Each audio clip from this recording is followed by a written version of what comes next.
6-7. I'm gonna kill you. There's no way. That was just. Let's restart the fucking screen. That was from my core. We are not letting that I'm stand. gonna. Strong energy for this session of planning for a heist. Just so you know, I'm down in Hampshire next week. Watch yourself. Watch yourself. Oh man. Okay, no. We all need to be reasonable, and we will ignore the child in the stream who is obviously incorrect. We will instead honor our ancestors. Free Shavokadu. Katrina, more like Hurricane Tortilla. I can't think of any more vines. I don't know. I wasn't with Road Vine, works but possibly here. something Yeah, to do with I sure hope Harambe. it does. No. Oh no. Anyway. Roadworks ahead, you bastard. Anyway. Hello everyone, welcome to Crabby D&D. As you can hear, we have everyone. I am here with Ellie. Hi. Kirv. Hey. Mortar. Hello. Romulus. 6-7. And Vinny. I'm done. I'm going. I'm going. But Ellie, it's your generation. It was planned. Look, if Ellie starts 6-7 in, that is it. Like, kill the character, right? Just kill it. Be done. Start again. There's no hope. Honestly, if you're not playing your character role, like you're breaking my immersion, man. And, no. Come on, you need to play to the character. At this point, it's like, right, let the creature take over. just let it win. I'm done. There we go. Immortalized forever in the quiz It's channel. a different world. Maybe 6-7 isn't anything there. Maybe it's like 12-13, and I think that's beautiful.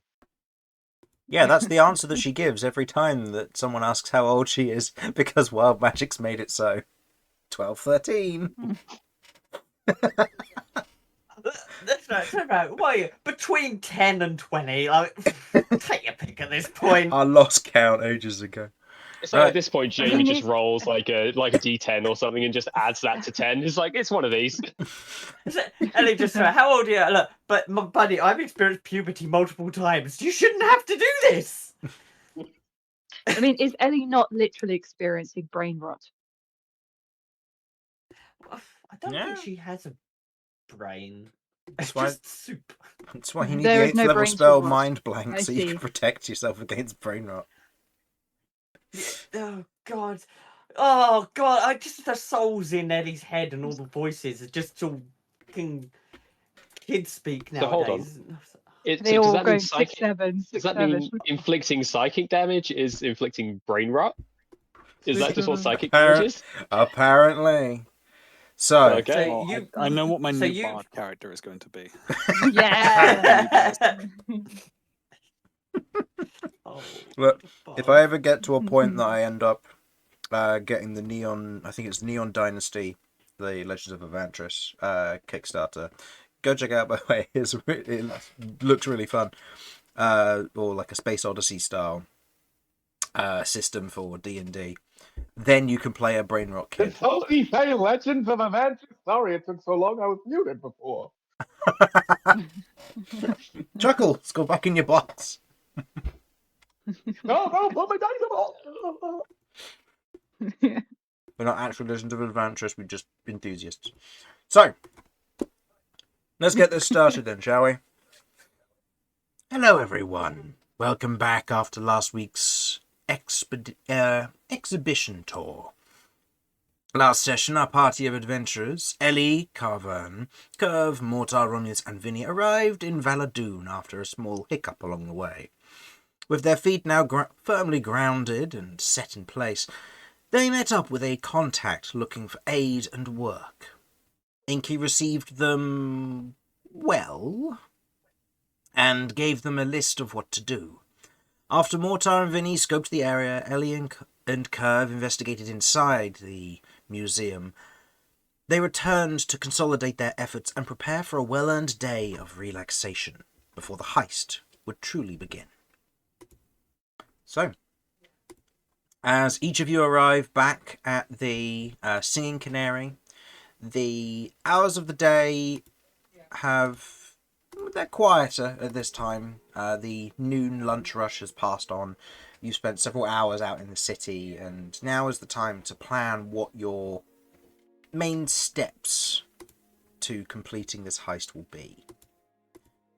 There had been discussion and mention of the possibility of getting more information from the auctioneer's side of things. There was the mention of potentially just going in guns blazing. There was the potential of drawing him out during working hours and trying to then use that opportunity to sneak in and get what you might be looking for. Whatever the case may be, there is planning to be done.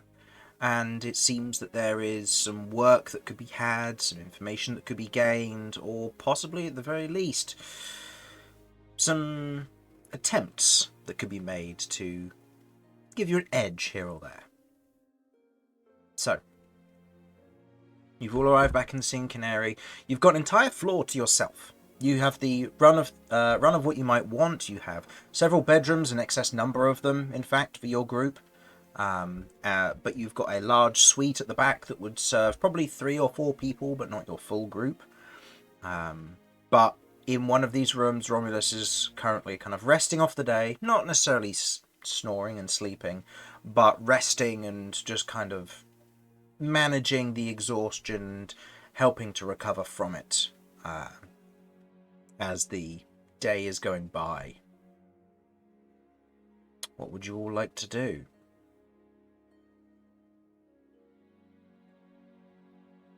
I believe Vinny still needs to do a song. Yes, that will be in the evening.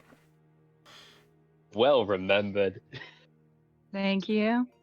Yeah. I would like it to be said, I think it's only right for everyone here that we make Simon perform live. But the fidelity of the show. What, doing karaoke night? Oh, we should do karaoke. Look, I would do No, we shouldn't. karaoke. We would need to come up with non-copyright songs. This is true. That's the problem. Wait, give me a second. I'm working it. Row, row, row your boat. What do you think? Like Viking chant for row, row, row your boat. You know? I Like mean, Viking it's fitting. funeral version of Row, Row, Row Your Boat, sung from the very perspective of the guy Romulus. being burned. I was doing it for Vinny because Vinny did lived in the ship town. Mm. I think Well, Mortar would like to things. make his way up to one of the rooms upstairs. Downstairs, but yes. And downstairs, sorry, and yeah, I guess probably first thing first, he'll probably go and grab himself a drink, I guess. Okay. Wait, so were you going down to the rooms, or were you going back up to the bar? Sorry. Sorry, I've completely lost perspective as to where, like, as to the system of like. So we're sleeping in the basement? Is that right? Yes. Okay, cool. I'm with you now. Okay. Yes. So yeah, I'll go to the bar first, and I'll just grab a drink. Okay. I'll just wait for everybody, I guess. Okay. That will be 1 copper for just something simple. Sweet. As you otherwise head down to the rest of your crew. And if it needs to be said, Vinny, you don't have to sing. Or Simon, you don't have to sing if you do not want to. But you are invited to, should you want to. And a reminder that most of the song is up to interpretation. The bits that aren't blanked out are mostly the rude words in Dwarvish. So. Nice. Yes, Vinny will do that in the evening. So what's the plan then? We got a whole day ahead of us. Anybody got any ideas? So me and Ellie will be present here. Yep, everyone is present here. I love the way I did Mortar. I was just doing Including this to an empty Romulus. room. The voices in head are back. God. They no, never But left. I am fully looking for dirty sea shanties. Oh Lord. Okay. So, I guess we're gonna have to take a little bit of another day for people to rest before we can do this. Yeah, I mean, I've got. And Mortar kind of gestured to his arm and his leg. He's like, I'm gonna try and get a start on this regeneration thing. I'm looking forward to getting some feeling back in these appendages. Wait, That's good. would that take a couple of days? Yeah, we have a couple of days, right? Isn't that didn't Yep. Mortar will look at Vinny. Do we have that kind of time? I think so. Outside of WizardCon, mean- we don't exactly have a hard deadline. Okay. I mean, Just unless there's something as you soon guys as want me to reasonably do. Yeah, absolutely. I mean, unless there's something you guys want me to do in terms of like recon or something, I don't really have any ideas. My main idea, Mortal 12 Black Scorpion in his hand, kind of seems a bit loosey-goosey, a little bit dangerous. So I'm not sure whether you guys have a better solution. I can draw him out by setting up a exchange or a deal, or he said he wants to come and meet me in a neutral place, so I can draw him out of the place. I don't feel too comfortable. He was following you engaging like him. a hawk. Well, I mean, unfortunately, money talks and my family. So, yeah. So how He many of us have disappeared had for a little interactions? while. How many of us have had interactions with this guy? It's been Ellie, Kirv, presumably you, Vinny. So briefly, but okay. I don't know how good of a memory this guy has. I mean, he's paranoid as shit, and weren't you guys like the only ones who were able to like properly pull off a heist or something? To the best of my knowledge, he never found out we Oh, were in right. there until. Chris, if I'm not mistaken, he did eventually figure out that it had been stolen because of the forgery, right? You're not certain. It's one of those that there have never been. He's never announced or let it known that that there are forgeries in his setup. There isn't a. It's not like he's made it known that people have succeeded, only that people have attempted, which means he either still doesn't know that the forgery is in place, or it's a matter of he does know and he's just keeping it secret to save face. Like, yeah. Well, I suppose there's one way to figure out. Do either of you remember the painting Inky had hanging up?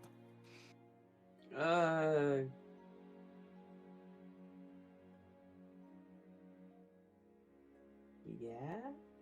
No, we saw it, didn't we? I'm just gonna go with The painting? yes. You- I remember Ellie saw through it as an illusion. So in Inky's place, she has an illusion of it up in her front area. Yeah. But you haven't seen the original thing. You also haven't seen it around the museum at all. Exhibitions do change, and it seems like he's working with a lot of local artists at the moment and is selling a lot of kind of promoting and selling personal artwork that's kind of on theme to certain exhibitions. So if he does have any originals, he's probably still storing them. And if he does have the forgery, he's probably storing that as well. But you didn't see anything like it, I'm afraid. I didn't see the art that she had up in the museum. But he was talking about having a lot of local art, so maybe he took it down to display that. or he sold it, or he's realised it's a fake and just removed it.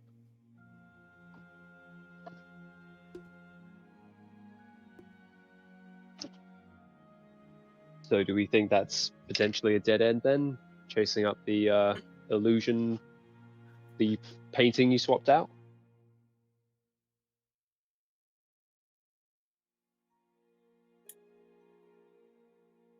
Well, there are several areas that we weren't able to access, or at least I wasn't.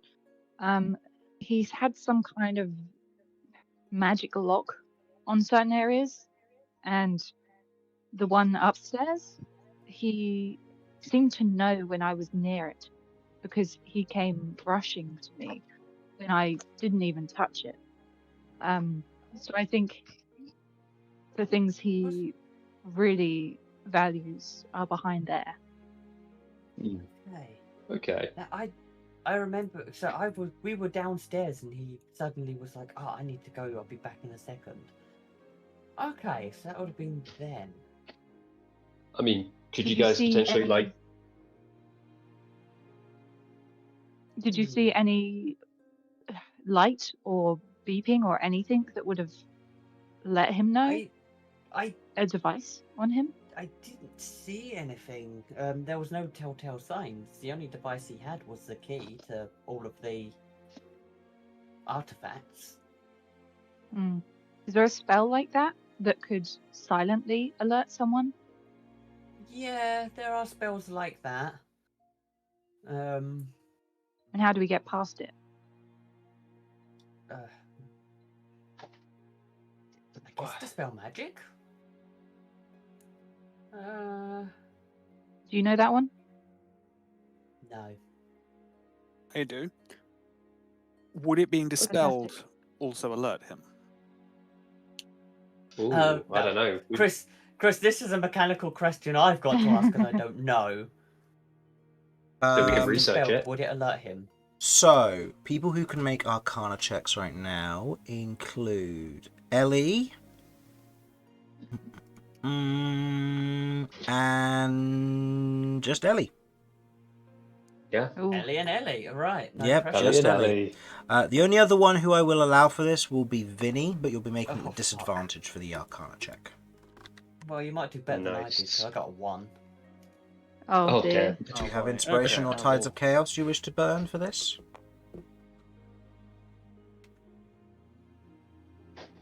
I kind of want my inspiration for a pivotal moment, and Mm. I must have used my Tides of Chaos. Hey, you want Some to point. have wild magic go off in this moment?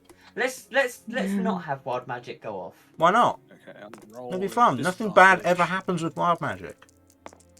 No, I just keep getting older and younger and older and younger. Let's which see is... how Vinny scores. Yeah.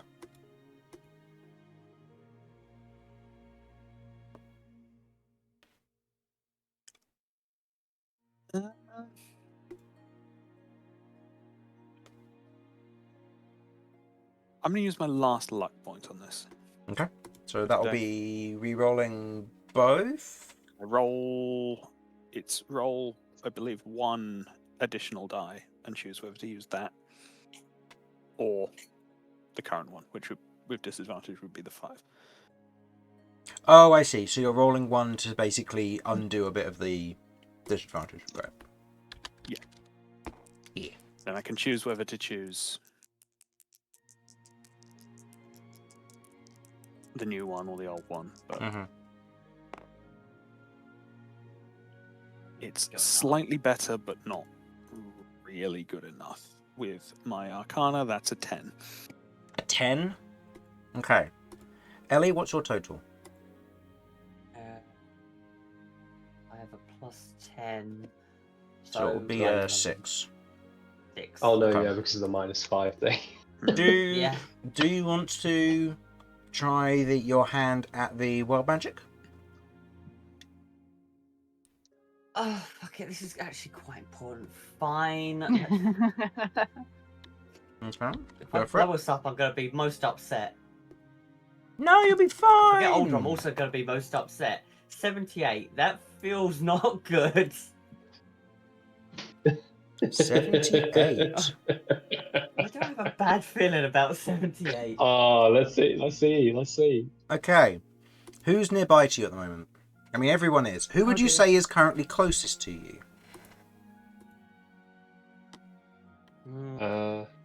Good question. How big's the room? The room, Kind if of you're round- if we're you're all using talking. the suite, it can fit 4 people, so it's large enough that everyone could be like sat in like different corners of the room or on beds and be like several feet apart. So I'm entirely happy to take the hit.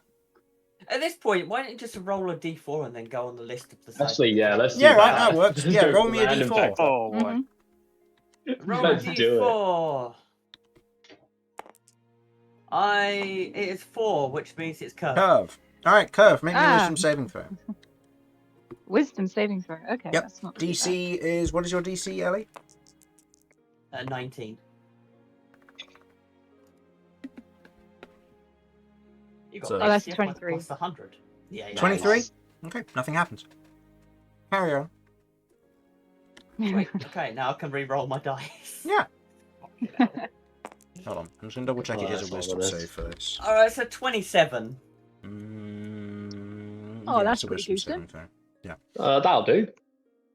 27. Okay. So, unfortunately, Simon, with a DC of 11, because Alarm is a first level spell, you do not know the specifics of the nature of how the spell would function. Darn. But with a 27, you know how the alarm spell should function in the way that it works. Where it's choose a door, a window, or an area with a range that's no bigger than a 20-foot cube. Until the spell ends, an alarm alerts you whenever a tiny or larger creature touches or enters the warded area. When you cast the spell, you can designate creatures that won't set off the alarm. You also choose whether the alarm is mental or audible. Mental alarm alerts you with a ping in your mind if you are within 1 mile of the warded area. This ping awakens you if you are sleeping. The audible alarm produces the sound of a hall bell for 10 seconds within 60 feet. If this is to be dispelled, the individual who casted this won't know the specifics of this. You also know That's useful. that due to the nature of how this is set up, a detect magic will be needed to tell where it is, as it will not have any physicality to the area that you're working with. So you'd have to have a detect magic up in that moment. If you blindly cast a spell magic, that's fine. I'll allow it to hit the alarm. But there's also a possibility that you step into the alarm, given it can be anywhere within a 4x4 area. All right. Be very then safe. in- We could get Ellie to make him be a mile away at least for this True. meetup. How big's this town? The city itself is quite big. A mile away is going to be difficult because of the way the city is arrayed both vertically and horizontally. To get Yeah, him this far away, you would have to take him to the far corners of one of the top or bottom districts. The top district is commercial, and going to the far corner, you'd be looking at like dig sites that are expanding that portion of the city. Going down, you'd be heading to the Earth district, where people are not going to want him, and he's not going to want to be. He's more likely to be mugged in that area. Okay, so I think getting him a mile away is not going to happen. Okay, so does someone have detect magic? I have a scroll. Someone who's that going I've to be had- there. Oh, I sorry, have scroll. a scroll that I've had since the Bevert's Manor. Yep. Whoa. Since the first adventure your party ever went on. I still have the I mean, scroll. does it So make sense for Vinny to have it? Considering yeah, I'm going to hand it over to Vinny. You will probably need this. Yeah. The only person who can actually use this scroll is Vinny, because he is a bard. And there won't be any issue for him to use detect and dispel magic? Nope. No, because the detect affects the vision, and he'll be able to deal with that. And the spell magic is literally just casting spell. It'll be fine. They Yeah. work. Okay. Yeah. As it Dispel stands, magic Not going to use up only- too much energy. yeah, as it stands, the party does lack lacks the necessary casters to be able to use this other outside of Ellie and Vinny. Because Yeah. Mortar works with psionics, and Warlocks unfortunately don't learn Detect Magic unless they get it through an invocation, which I don't believe you have Eldritch Sight, so... So Okay, once we well, get in there, sorry, I'm talking a lot. no, Go on, no, continue. please, Please no, do. you're all good. Yeah, I was going to say, if you got ideas, you go for it. Well, I was just going to say, so once we get in there, obviously we don't know really what we're up against. There could be more locks, more guarding. There could be people in there. Tricky. In most cases, I've been thinking of his extreme paranoia as something that's a problem for us. But I think Yeah. in that specific regard, I really don't think he'd want anyone being left alone in his private chambers. I don't think he'd True. allow that to happen. I think if there are more defenses, and there almost certainly will be, they'll be pretty automated. But at least if Ellie is able to get him a distance away, we'll have some time. I guess we'll also need to scope out the amount of physical security there actually is as well, like in terms of how many guards, their patrol routes, if there are any traps on the doors, because magic's all well and good, but nothing beats an old mechanical trap. So, might be worth looking into those potentially as well. We need observant people. As a note for Ellie and Kirv, who went in and otherwise looked about the exhibition, the museum, and saw the general security, the security during the day seems to consist of 2 guards. One seems to do patrols around the whole museum and tends to just kind of keep the peace and make sure there's no issue, but if they hear any like commotion or anything like that, then they'll run towards it, you imagine. And the other one keeps the main entrance in and out of the museum under control, effectively.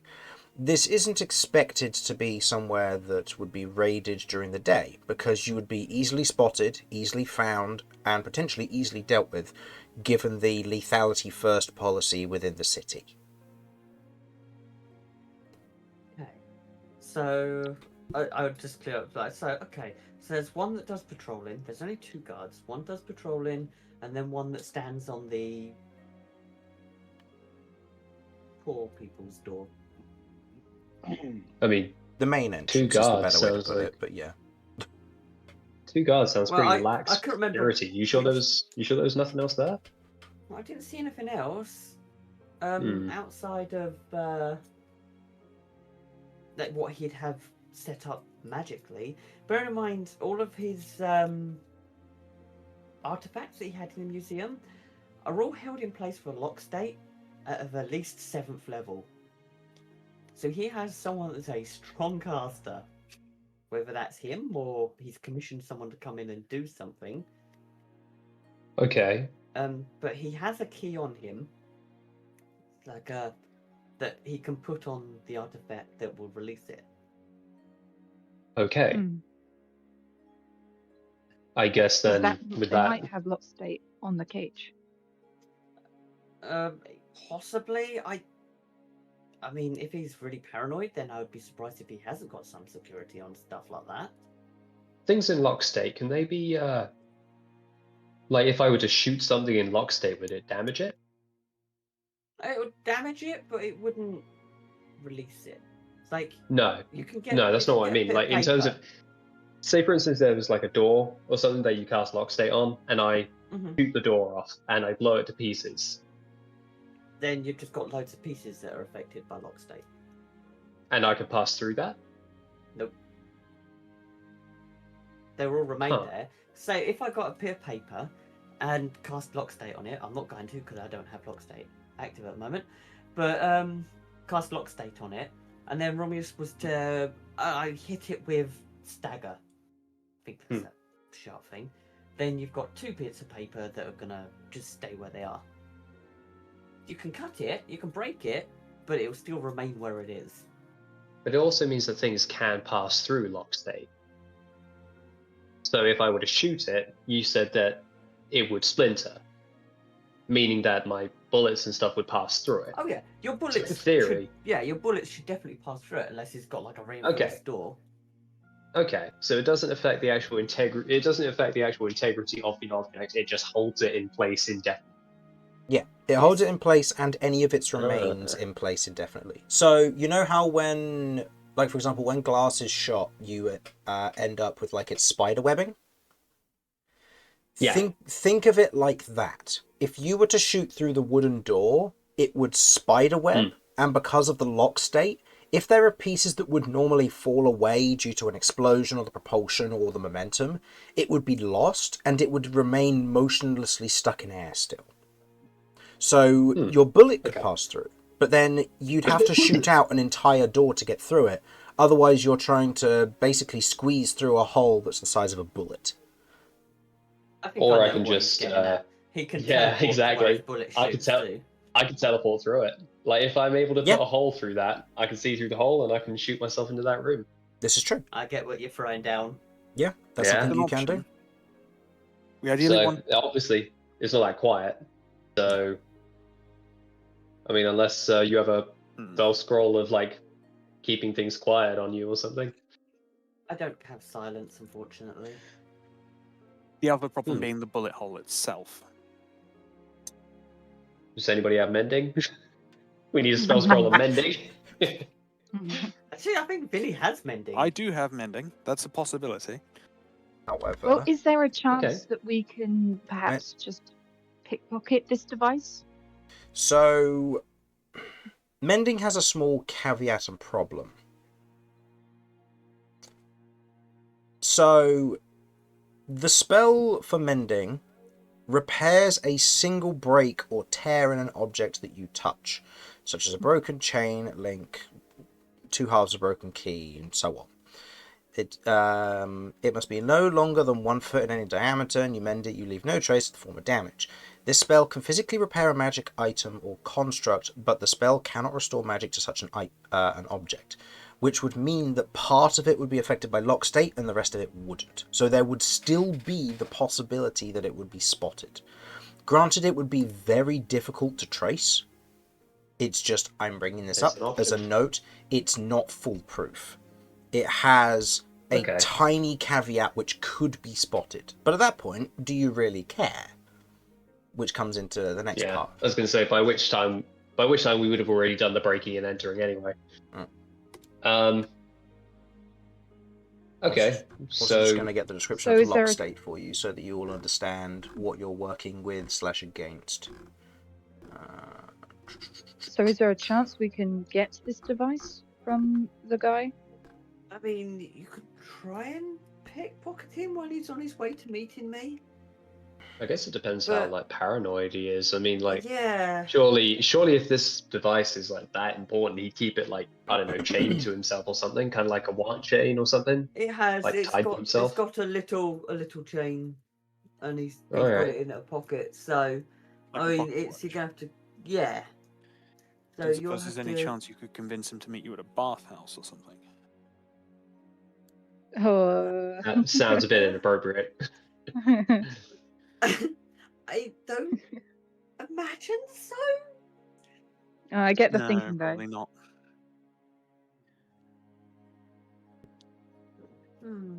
Pickpocketing that way, pure force is going to be difficult. That's a difficult target, especially since once we've got it, we're on a timer for him noticing that it's missing. I mean, unless there's a way to like sabotage it or something. Like, I mean, Ellie, do you have like any spells that are able to like have like a delay or like a condition, like you could put on the remote where it's like, oh, if this button gets pressed, then this happens, you know? Not really. Because the physical object needs to be present for it to activate. It's like a key, but a magical key. So I couldn't even recreate it, even if I wanted to. It'd take me ages to do. Okay. Could we It's- just dispel magic again on the item? It's if we need it? It's high level, very high level. So, I mean, if he's casting at 7th level, or if someone's casting at 7th level, and this has got a passive 7th level, it's going to be very hard to dispel. As a note as well, as part of Lock State, because you own the spell, Ellie, you can cast Lock State at 7th level to dismiss a single use of a 7th level Lock State. So you have a one-time use of a 7th level Dispel Magic, effectively, versus other Lock States. Because I've just been reading through the spell. As a note, you would need to administer £12,000 of force or weight in order to actually push or break any portion of the door, or anything else, if it's affected by Lock State. Things like the hammer, things like any of the exhibitions, it would require a lot of weight in order to move. It can be attacked and destroyed, but not pushed, pulled, or moved by any means short of a wish spell. If anyone uses this spell a second time on an object, they can dismiss the effect on it. So if you cast it 7th level, you'll be able to dismiss his 7th level Lock State. Obviously, That's he'll useful. then find out for the next time, because the next time he goes to use the key on it, nothing will happen. Again, another problem with using Dispel Magic is that it's not going to suppress it, it's going to remove it. But it depends on what you're going to try and do.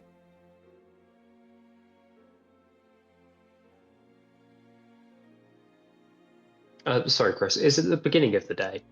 It's about early afternoon. There's time for you to Okay, do cool. things if you would like to. Just know that you've already scouted out the location to the best of your current ability. Oh, okay. Okay. Well, Mortar's going to just kind of rub his forehead and go, I'm going to try and think up some more crazy ideas as to if there's any way I can really help in this endeavor. But I'm going to be upstairs. Something I need to do right quick. Yeah. See ya. And Mortar will just head upstairs with little to no explanation. You okay? Oh yeah, Kushti, living the dream. Don't you worry. As he passes the corner.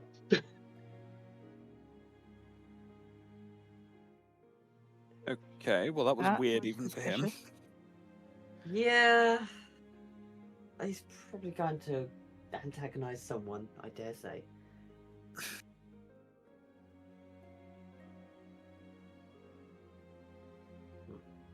Think we should keep an eye on him?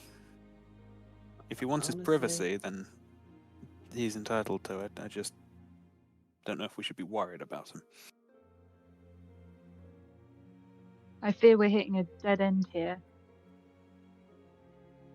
Maybe we do need to sleep on it. Yeah. Yeah. We'll give him some space and check up on him later, I think. I'm gonna go Your call. get a drink. Good idea.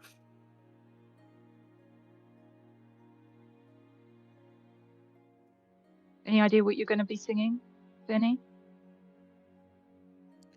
Well, they might have changed it since last time I was here, but I assume it'll be the same sort of vibe.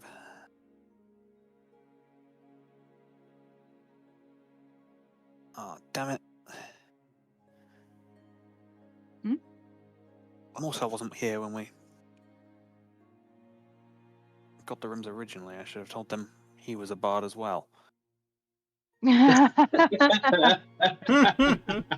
He is surprisingly good at singing. I mean, you can always do that. I mean, You could do a duet. We'll get a few drinks down him.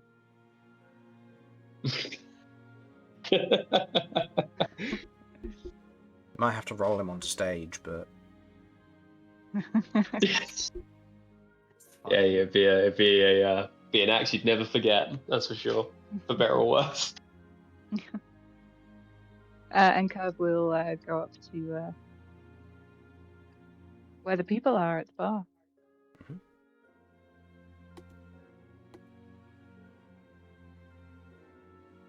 okay. You go up to the bar. It's still quiet this time in the early afternoon. Not many people have really showed up. Most people are working at this time. There are the people who aren't working today who are about. They're kind of enjoying drinks and stuff, but some of them are otherwise just chilling out and relaxing. It's not a huge place, so you imagine it's mainly full when it's got all of its locals in, but as it stands, it's a very well hidden location. So it has maybe like 2-3 patrons tops, excluding you lot. So, yeah. Is Romulus still sleeping? He's resting. He's not sleeping. He's just relaxing in kind of downstairs or wherever Romulus wants to be, I am really. currently taking up crochet. Mm. I have made a small booty for a pet and or baby. Out of his own So hair. I'm tempted, Harlan. Kirv might grab like a Bloody Mary for you, so you can join in maybe later if you wanted to. I will indulge in a. Now, here's a question here. Would it be called a Bloody Mary? There would be I the would rather equivalent a in this gory world. It would probably Susan. be called something else. A gory Susan it is, then. Alright, that works. A Corey gory Susan is very good. Right. Yeah. So I'll pick up a drink for myself and a gory Susan. Okay. Sanguine Charlotte. Mm. That works as well. That will be 1 silver, given that I believe gory Mary or gory Susans would be made with. They're made with a spirit, are they not? This is me not knowing. Bloody Marys are like vodka and tomato juice, aren't they? Pretty much, Yes. yeah. Okay, so yeah, it would be a spirit, so it would be a Worcestershire silver. For, sauce. it would be a silver plus the cheap drink. So And a celery stick if you're lucky. no, they're dwarves. They don't have green down here. 1 silver and 1 copper for that. I will say, a Bloody Mary is basically just an alcoholic tomato sauce. Yeah, Do fair they enough. stick like a A Frankfurter in wild drink. Yeah, the full Frankfurter. Yeah, there? but they hollow out the middle of the Frankfurter, so you can use it like a straw. Oh God! Oh, It's a gory Susan. Come on, there's got to be meat involved. oh. Okay. It's fine. So, yep, that cost you the 1 silver and 1 copper as you take those down to Romulus. Ellie, as a general note, with your high-level roll for your Arcana check, you are aware that there are spells that could potentially help you in this moment. Getting spell scrolls might be hard, but there is a commercial district, and given the nature of this town, it's quite possible that they have individuals selling spell scrolls here. It will be a hard find, and it may take you the better part of tomorrow to do, but there is the possibility that if you have the supplies, plus you can get the spell scroll itself with some money, you could acquire some spells that could be useful for you. Some that come to mind include the spell Pass Wall. It is a 5th level spell, and it allows you to basically create a door through a surface for 1 hour. Up to 20 feet thick, 5 foot wide, and 8 feet tall. How expensive is this going to be? Because I'm broke as fuck. Well, you'd have to find that out. Oh. It is a spell specifically to wizards, so this would be one of the opportunities and one of the times you could use this spell quite happily. It takes an action and it lasts an hour, so it's quite useful in terms of being able to get around things, and it doesn't have to go through a wall, it can go through a ceiling or a floor. Fair. Also, I don't plan to be there. I'm going to be leading them away from the area. No, but you can cast a spell ahead of time and then leave. Won't the door be noticeable? Depends where you put it.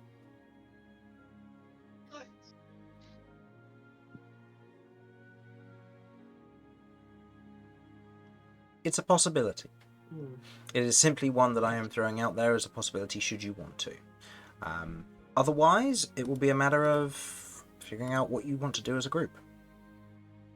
So what I'll say, while Kirv and Romulus enjoy a nice drink, Vinny is kind of preparing for his warm-up, and Ellie, you're doing whatever you're doing, making some arcane prep or figuring out what paperwork you might need to sign a deal for the selling of certain documentation. Mortar. Yeah, okay.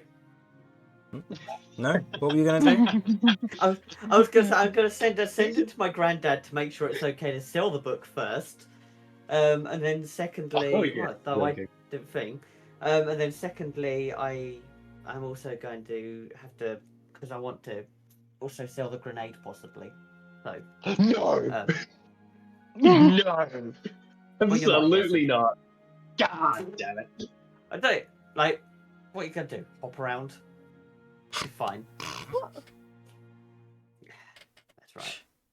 I can make limbless jokes for a little while because he's not going to have them. So yeah, that's what I'm going to be doing. Making limbless jokes. 12-year-olds, and just they're freaking savage. laughing at They Mortar. are. Freaking savage. You know, I'm really sad because he's getting rid of his prosthetics, and at one point I wanted to cast Lock State on one of them just for the shits and giggles. Ellie is a bully and abuses Yes. Mortar's friendship. Yeah. Finally, someone said it. You're wrong. Anyway, that's all I was going to do. Okay. So. Okay, that's fine. I'll say sending to your grandfather. He asks, or he says there are better ways to earn money than sell documents he's commissioned for you. But if you're that desperate for cash, then by all means. Yeah.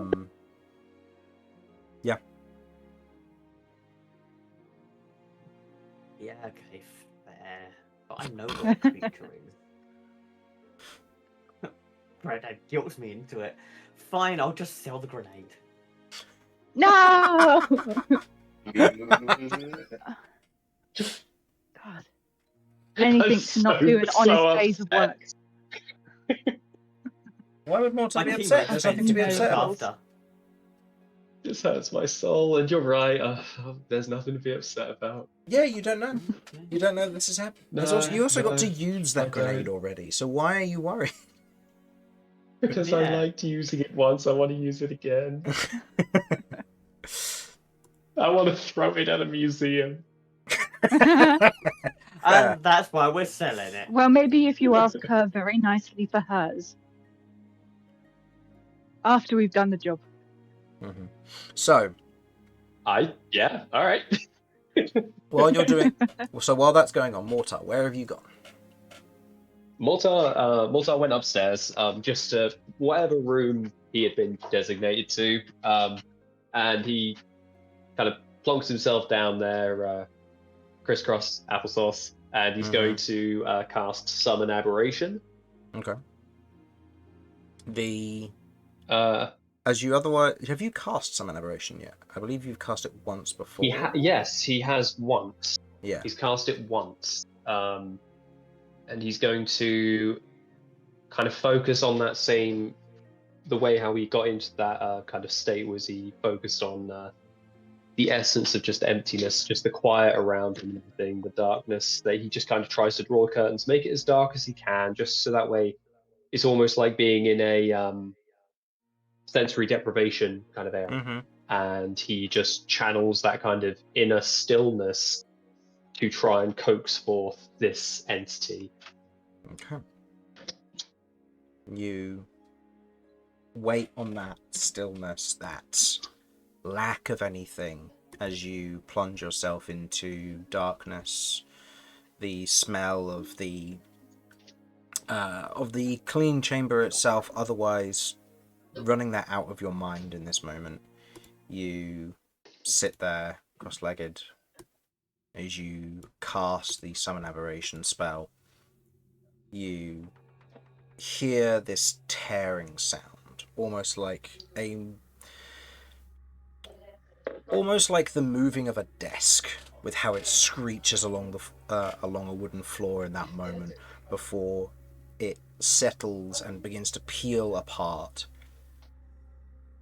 And you see the aberration standing on the other side as it takes a step through, but you cannot see it fully. You can see the reflections of it within this absent space, as it seems to emanate a small portion of light itself along with the portal, as it stands there before you.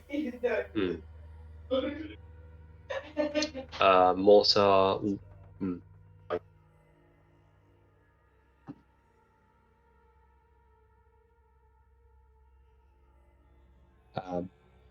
Mortar will bow as he says,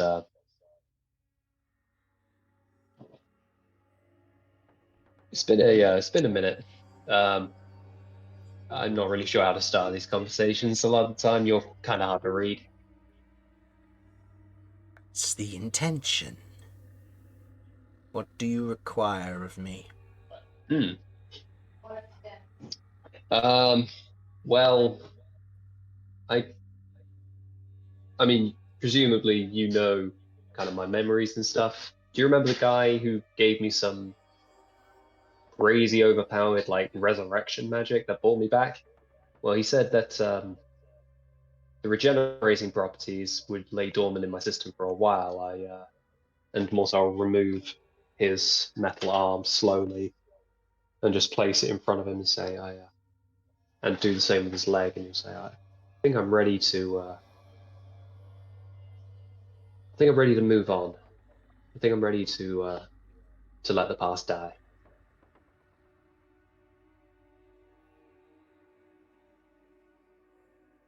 And how does this relate to me?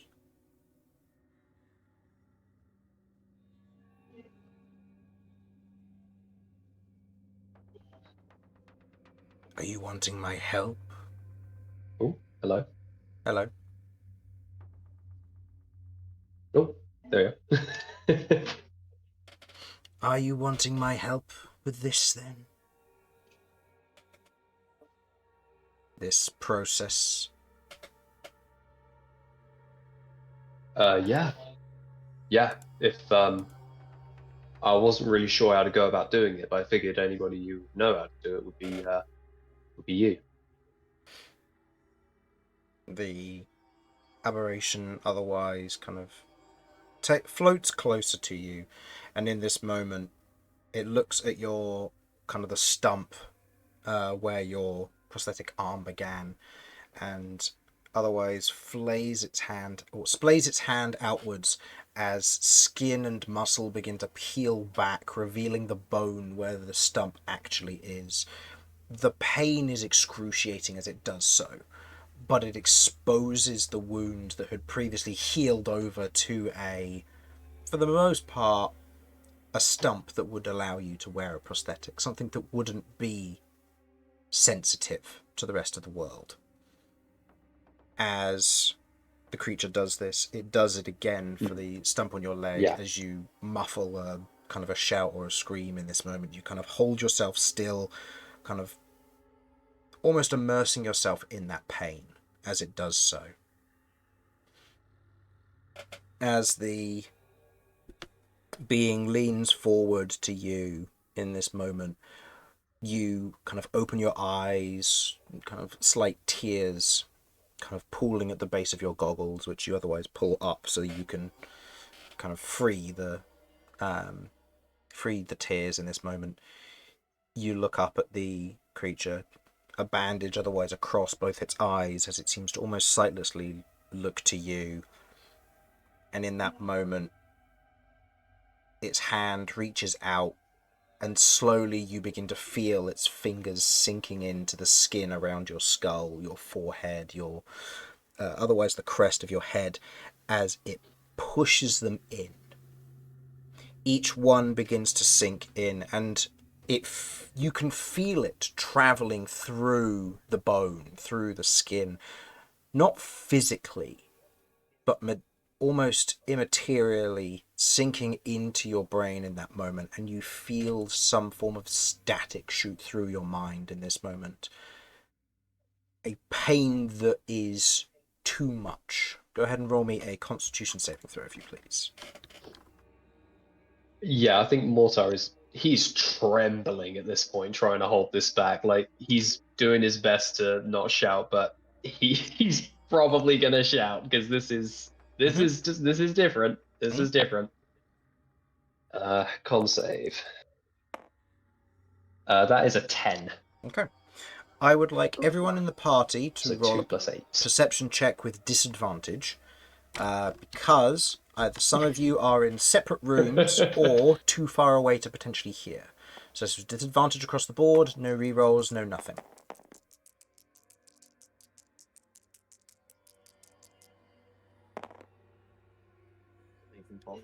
Just check, was that everyone, or just everyone who's there? 'Cause I'm pretty Everyone. sure I'm still Everyone. separate. Okay. Okay. Everybody. Can I It helps argue because that I was Kirv getting and really Mortar young. have a very special soul No. bond, and that They do have a very special soul bond. No, they don't. It's not special It's at true, all, they and do. I'm not going to honour that. Okay. Sure, but not to give you any advantage. Just you have that special soul bond, and somehow you begin to panic, even though you have no idea what's going on. Just a sudden burst of unnecessary anxiety, but you don't know where it's come from. You're welcome. You now have Special disadvantage. bond For has I was codependence. gonna say.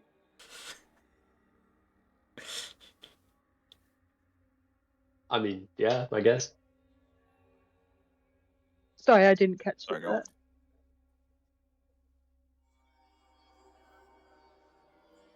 Everyone's gone silent. Romulus, what did you get? I was not in tabletop, so nothing. Ah, As of yet. nothing. He does not I'm learning know. now. Ellie, what did you get? 2. No. Kirv.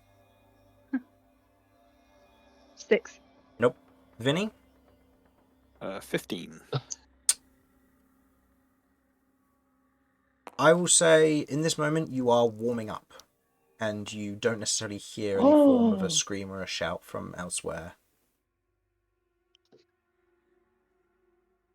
Romulus, did you roll it with disadvantage? I did not. What was it? What type of roll was it again? Perception. Perception. I have no way to give myself advantage on that. Perception.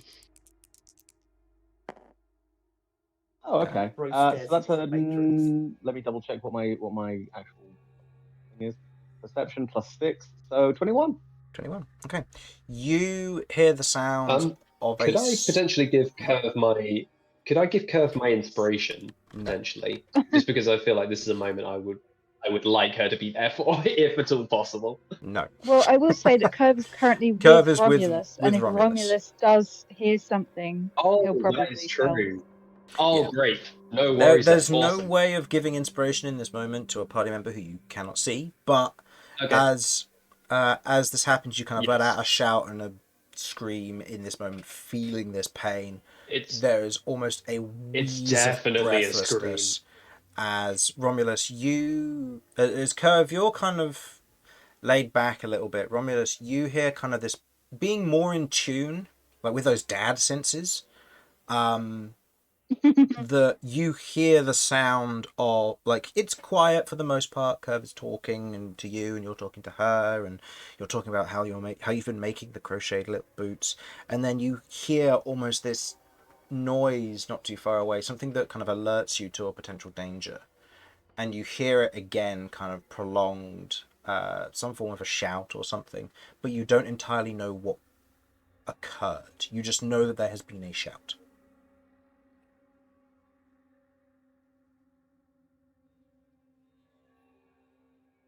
Okay, I know Does there's been a Romulus act on shout. this? Mortar would be if it's to the point where Mortar is shouting as to how painful it is. It would be continuous. Like this would be a shout that is beyond.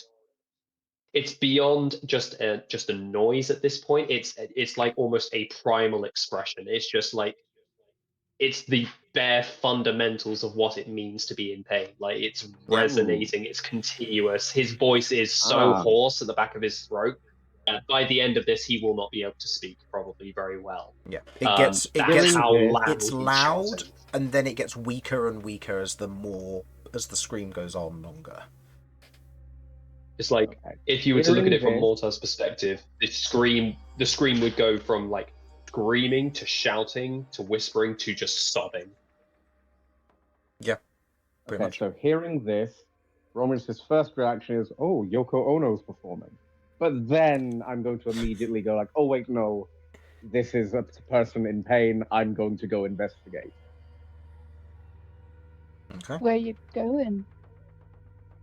Where did I hear the scream? You aren't entirely certain. For the most part, you are underground, so you wouldn't have heard all that much.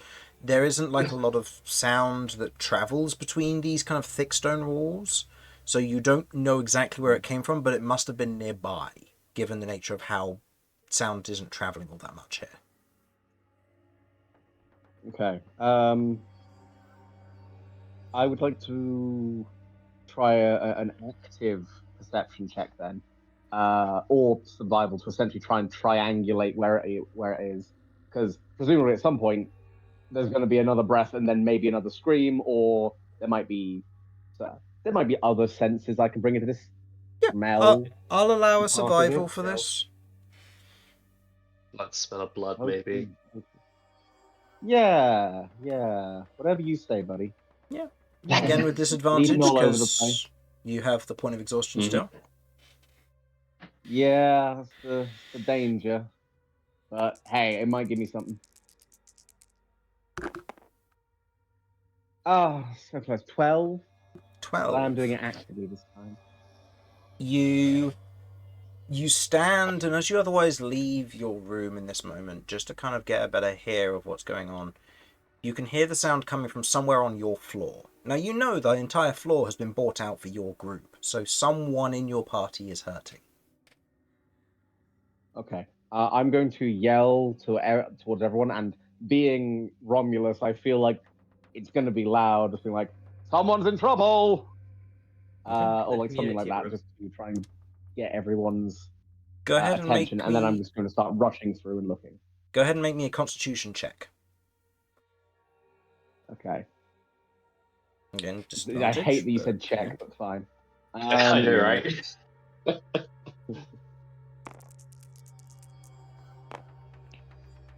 Okay, so that's 18.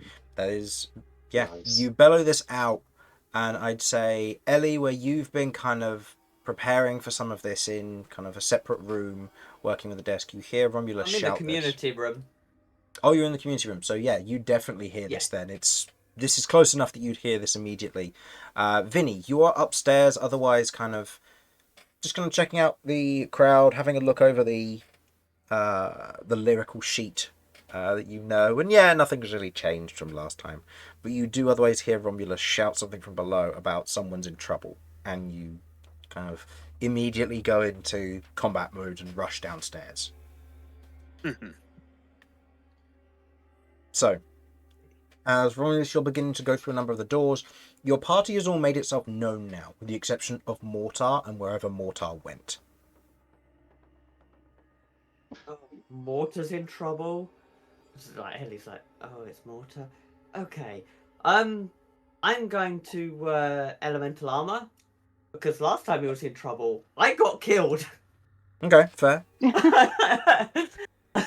Your elemental armor, Terrador is absorbed from upstairs.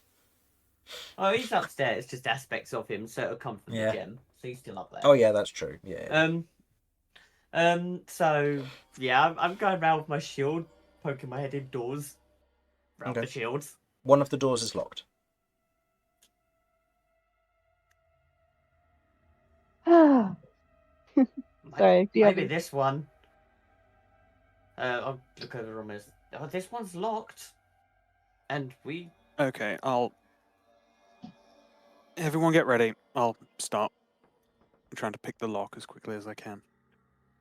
I'll put my shields in the crack of the door so when it opens, you know, they don't just get shot in the head.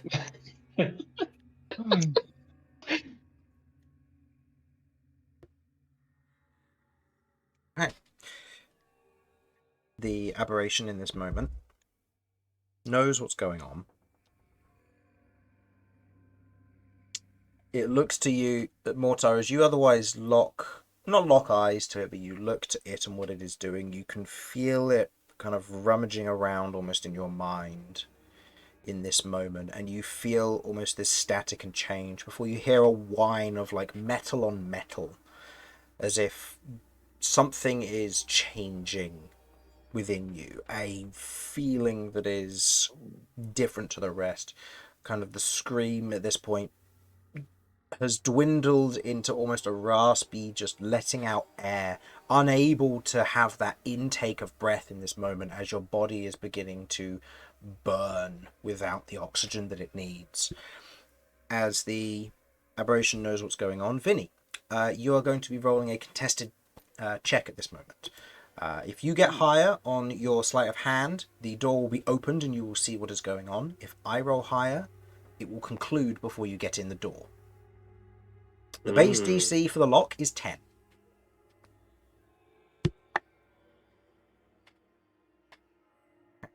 To go to the summon aberration stats on Mortar's character sheet. Go ahead and roll. Okay. How does the base DC come into play with the contested check then? It just means that if you fail the DC, then they automatically pass regardless of what they rolled. Because the door will stay locked. Yeah, the door will stay I locked. see.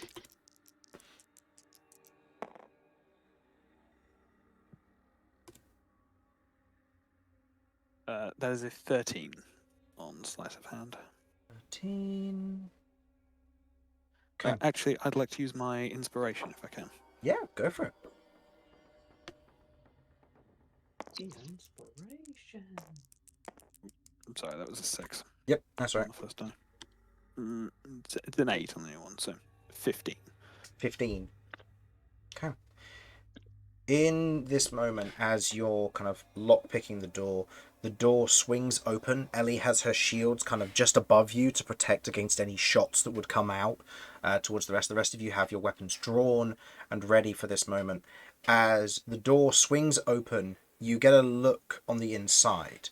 Looking from light into pitch black, this is a very strange sight that you see.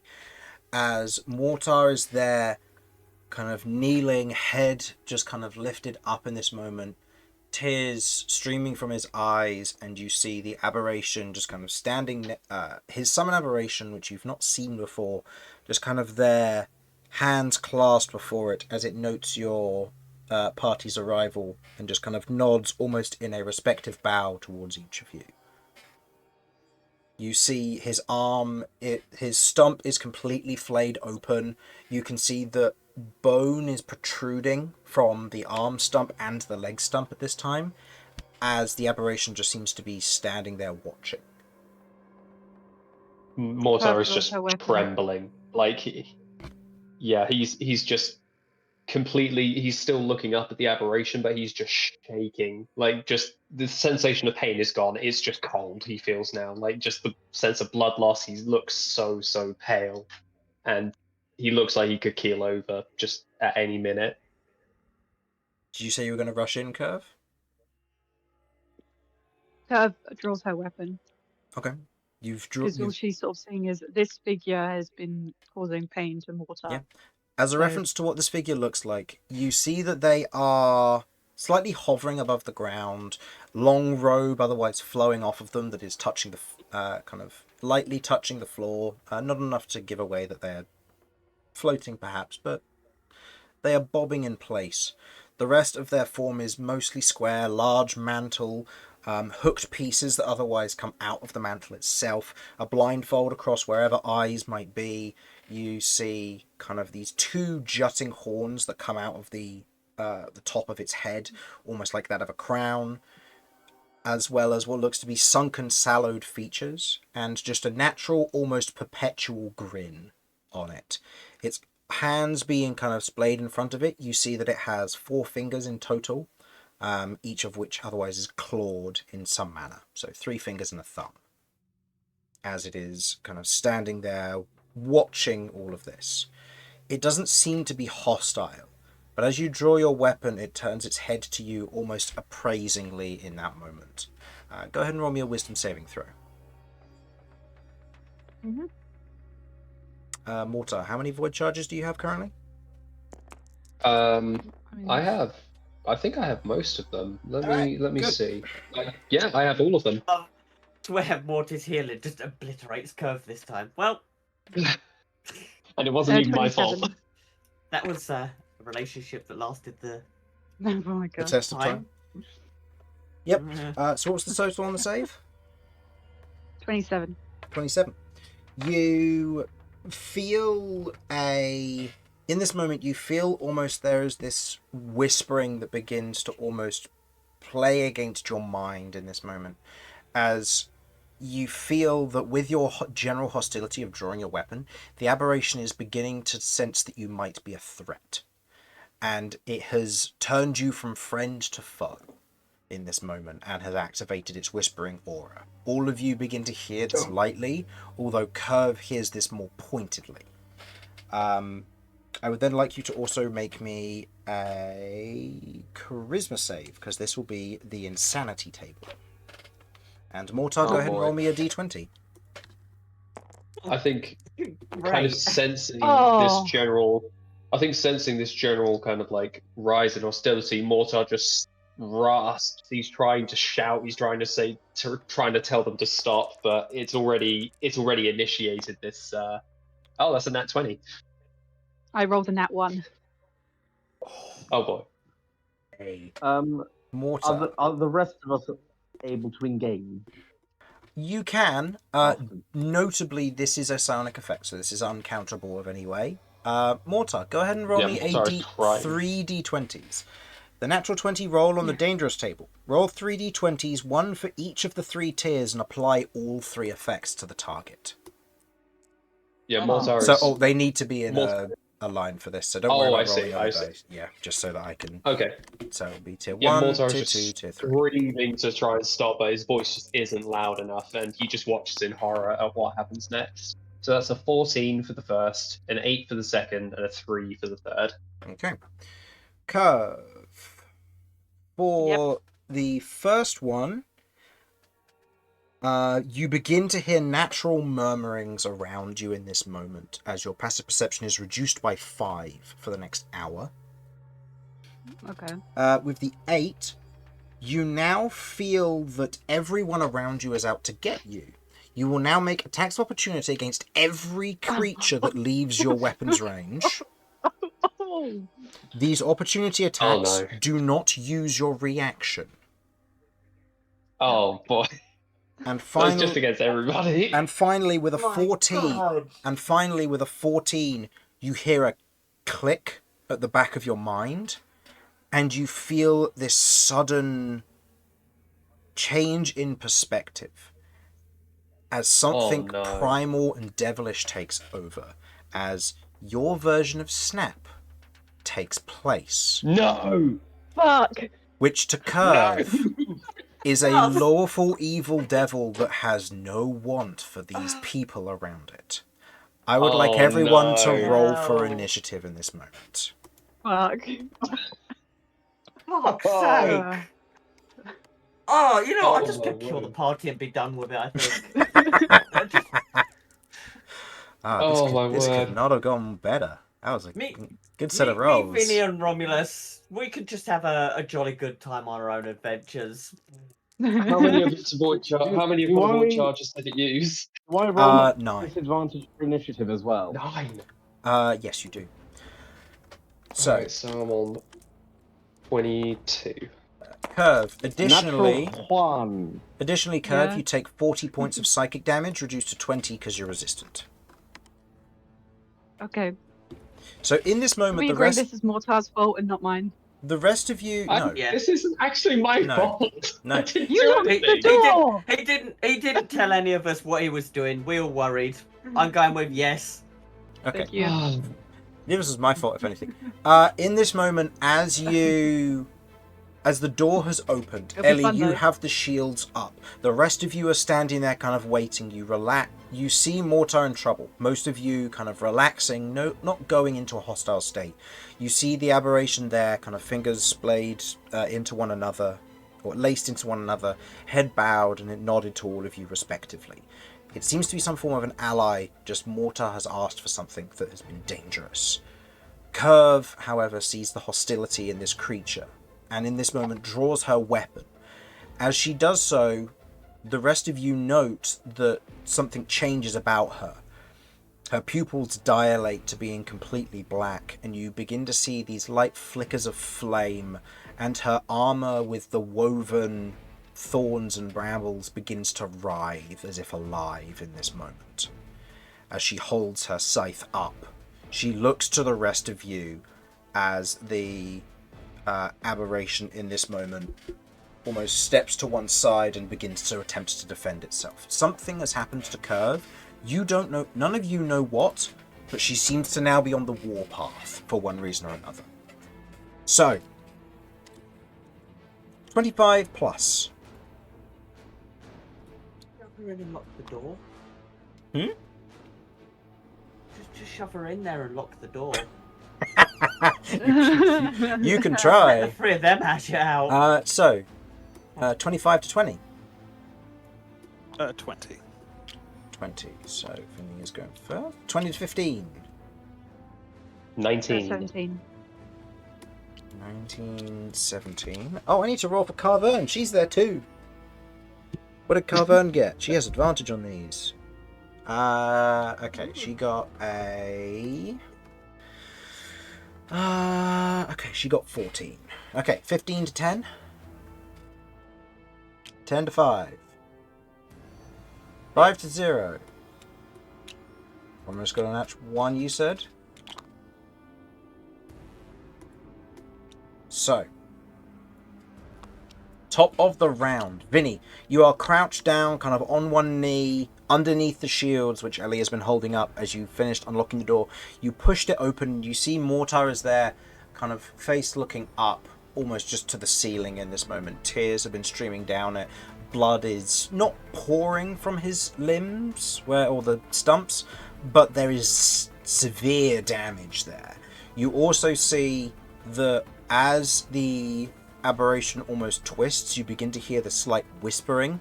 As it raises its hands almost to defend itself, Mortar lets out kind of this soundless scream where no air is released from his lungs in this moment. And you see Kirv begin to lick with flame, anger and something primal taking hold. What would you like to do? Okay, everyone, before we do anything, is this some weird sex thing? Mortar fervently shakes his head in a no. That's Romulus's natural 1. What did he do on his first? He would have gotten really high on the initiative. What did he do? Is this some weird sex thing? And that's what he does. Yeah, it's kind of like, I don't know. It could mean Kirv gives you a wink. No. Oh no! It's out. Take me out initiative. Come over here, big boy, and find out. Take me out of the initiative. Ellie just leaves the initiative. Nope. Just leaves. No, fine. So this Crystal Lotus, I'm blowing everything up. We're going out in a blaze of glory. I'm not entertained. 7th level Crystal Lotus, everyone dies. Yeah, Campaign over. literally. We'll start again. We'll bring the camels back. Yep. So, Is it Vinny. sexy? you have someone injured in front of you, and you have someone showing, one of your friends showing unnatural primal aggression behind you. Both options kind of suck. But something has to be done. Yeah, Mortar's stumps have been flayed open. They said you said they don't look normal. Are they bleeding like normal, or There's like No. bone sticking out of them. There's a bit of blood, but it doesn't look like it's heavy. It looks like whatever blood or whatever damage has been done seems to be partially superficial to the point that his body hasn't reacted to it and the blood isn't actively flowing to those sections. As if the way that the damage has been done in a safe and cured manner, even if it has been painful.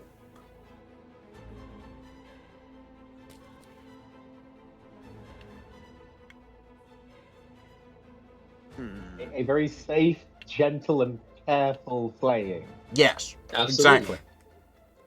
You understand the criteria here. Good.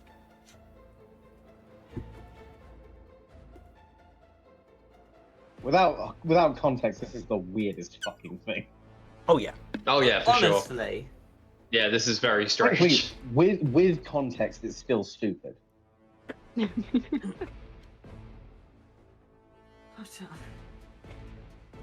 People are just jealous that, bones for limbs. It's a cool thing. I started a trend. Oh no, Ellie is the Gen Z trendsetter. Only the Happens. trends in this world is just bone. Hmm. People stop copying me. Try to be original.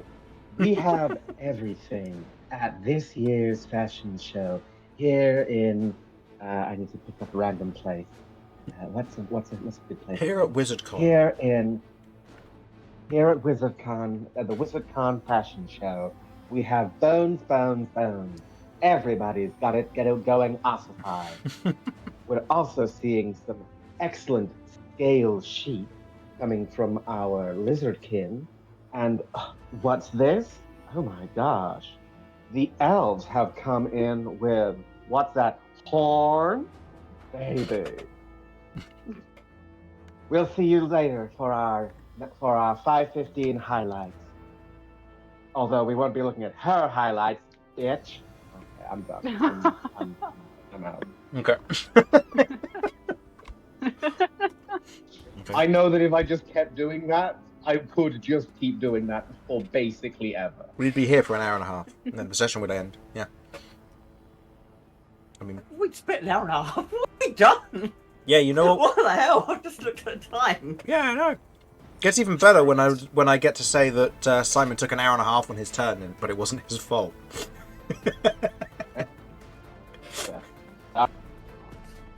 Okay, this may be risky, but Kirv is still exhausted at this point, right? Yep. She has 1 point of exhaustion. Yep. Brilliant. I'm going to.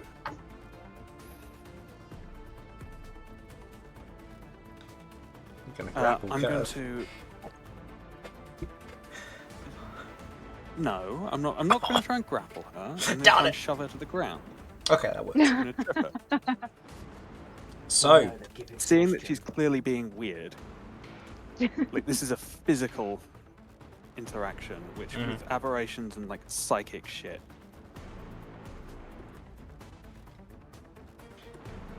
okay. We know this stuff is dangerous. I'm going to try and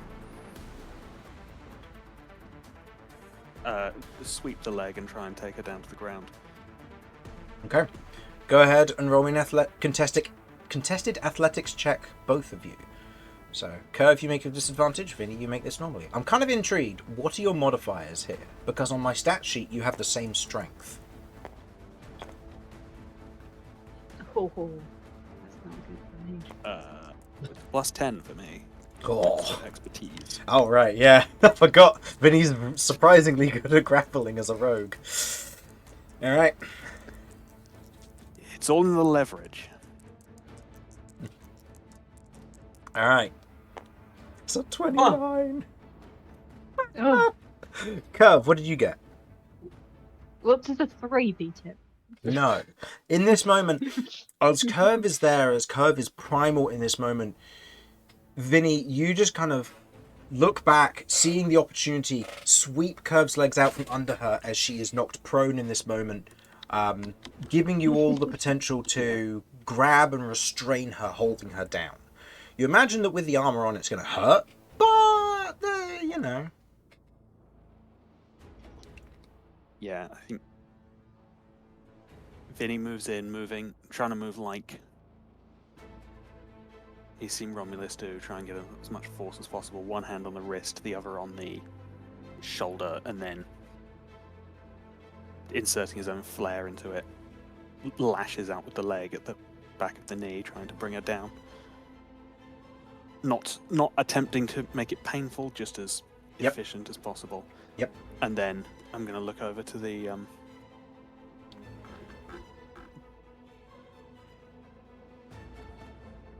aberration. Whatever the hell you've done to her, undo it now. Make me a persuasion check. What language are you saying this in?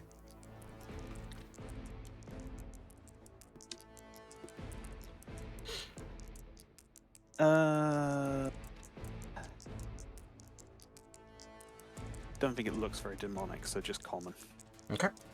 I understand that.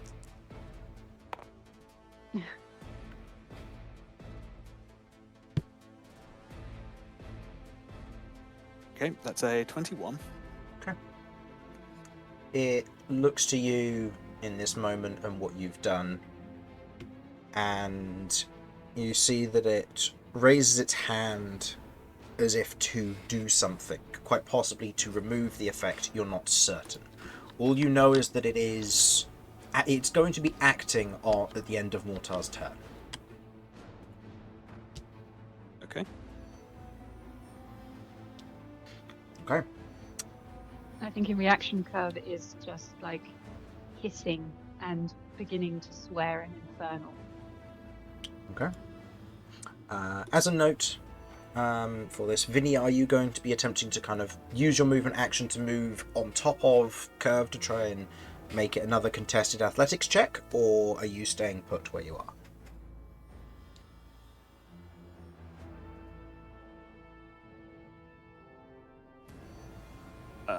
I think Vinny is thinking that that's something that other people will be better at. Okay. Since he doesn't know. Romulus is usually pretty quick at these sorts of things. I don't know, that's not... He's still pretty convinced this is a weird sex thing. Yeah, he's convinced it's a weird sex thing. Mortar, you are incapacitated at this moment. You cannot take actions, but if there is anything you wish to try and say, I will allow a Constitution check to do so. Does Mortar realise, having dealt with Snap for a long, long time, and having seen that look overcome Kirv's face, do I know what's happened to Kirv? Yes, you do. You are fully aware Oh, that what has man. happened to Kirv is that a version of Snap, a primal force, has taken over Kirv. You also know that in this moment, there is no undoing this. The only way to undo this is to hit Kirv a certain number of times until her actual self returns. What? So the aberration holding out his hand is not going to achieve anything, and I know that. He's going to... The aberration holding out his hand is intending to do at least a number of pieces of damage to Kirv to try and begin to break her out of that. Because that's the only way it knows how. As a note, damage, you know that damage will be reduced to 1 in this instance. It's more about the instances of damage. Okay.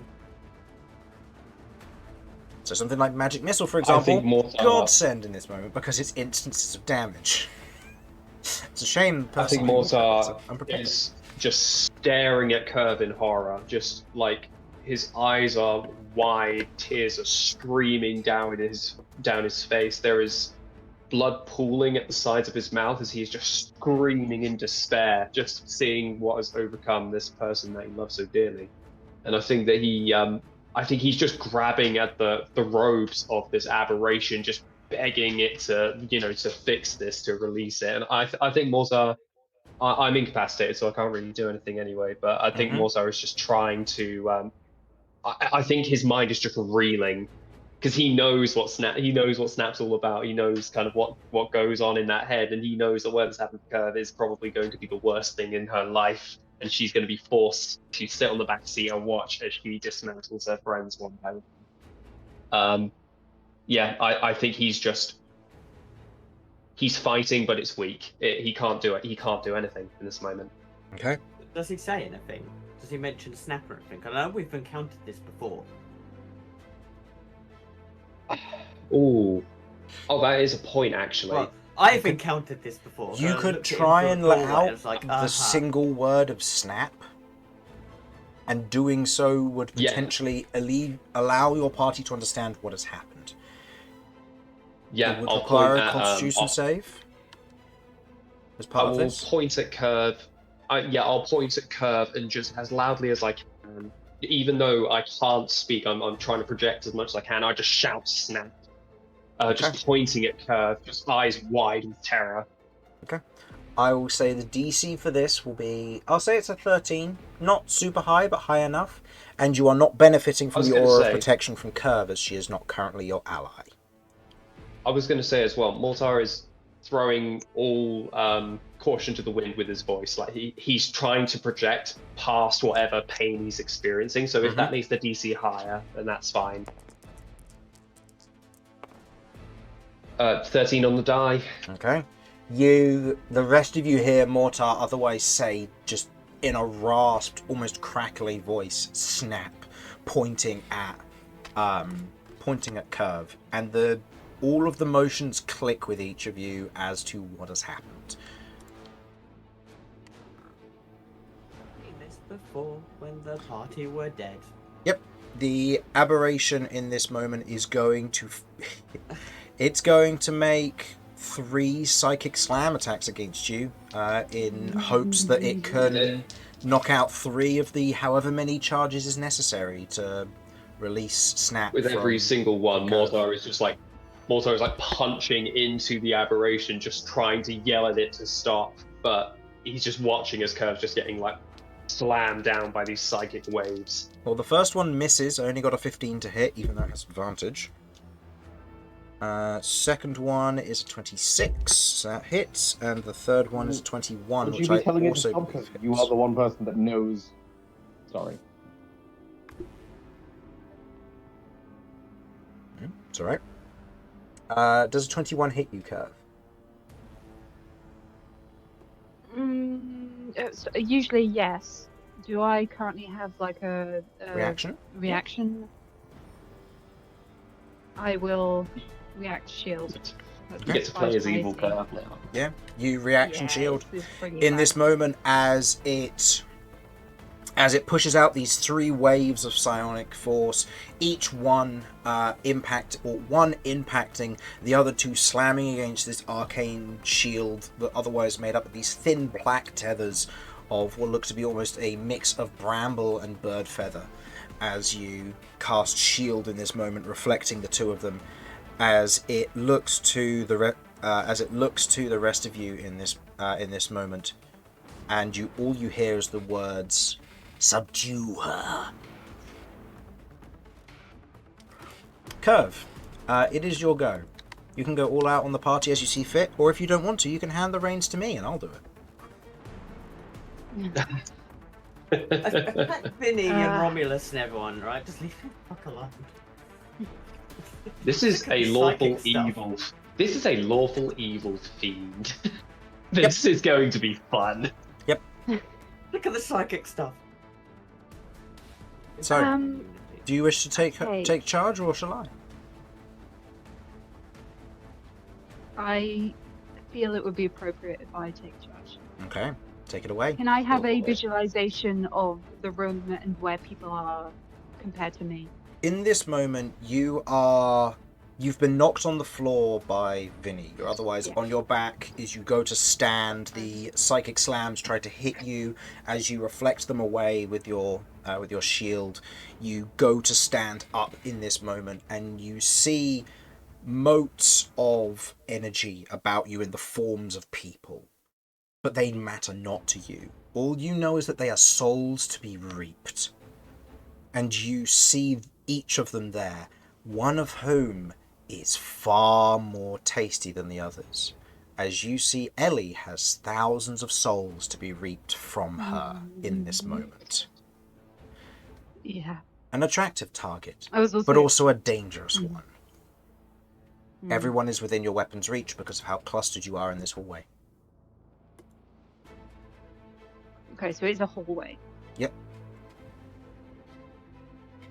Yeah, the door is open and you can see a soul. You can see 2 souls within, one of whom is currently kind of on the ground, has motioned to you, and at this point is almost trying to sluggishly turn their attention to tell whatever other soul is with them to stop. Meanwhile, the other one has already attacked you. I'd say there are 3 targets at this point that are of interest to you. Vinny knocked you prone, the aberration attacked you, and Ellie has thousands of souls ready to be taken. Do I need to get up from being prone before I can do a spell? You don't have An to. action? I'll say that getting up from prone would be almost an assumed action.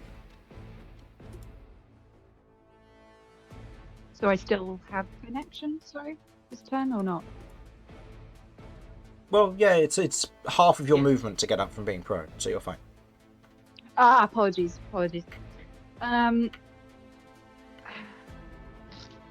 And could we say, is Ellie further than 10 feet away? No. Mm, She's no. within your weapons range. Everyone is. Ah, interesting. With probably the exception of Mortar, who's within the room.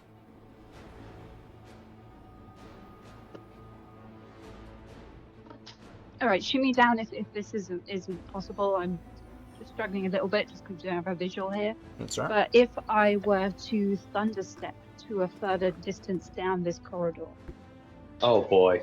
It would hit Oh everyone. boy. yes. But would I be safe where I've teleported In theory, yeah. from my original? Yeah, I think I'm going to have to do that. I need to get some space. I've got too many people around me. Okay. Oh my word.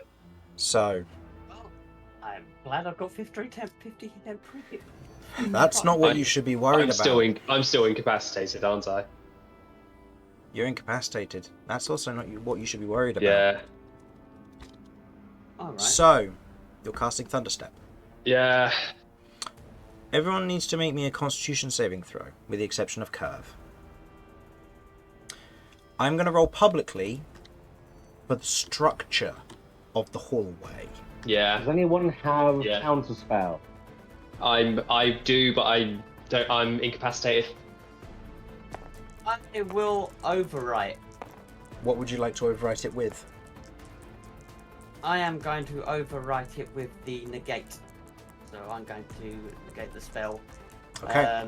Release the damaging aspect, and I'm going to do it at 5th level. Okay. No, she can't get above that. Okay. So, this would negate the damaging aspect. The teleportation would still go through. So Kirv Right. teleports down the hallway, and with negate, go ahead and roll. You have your D20 plus 5. You have to beat a 13.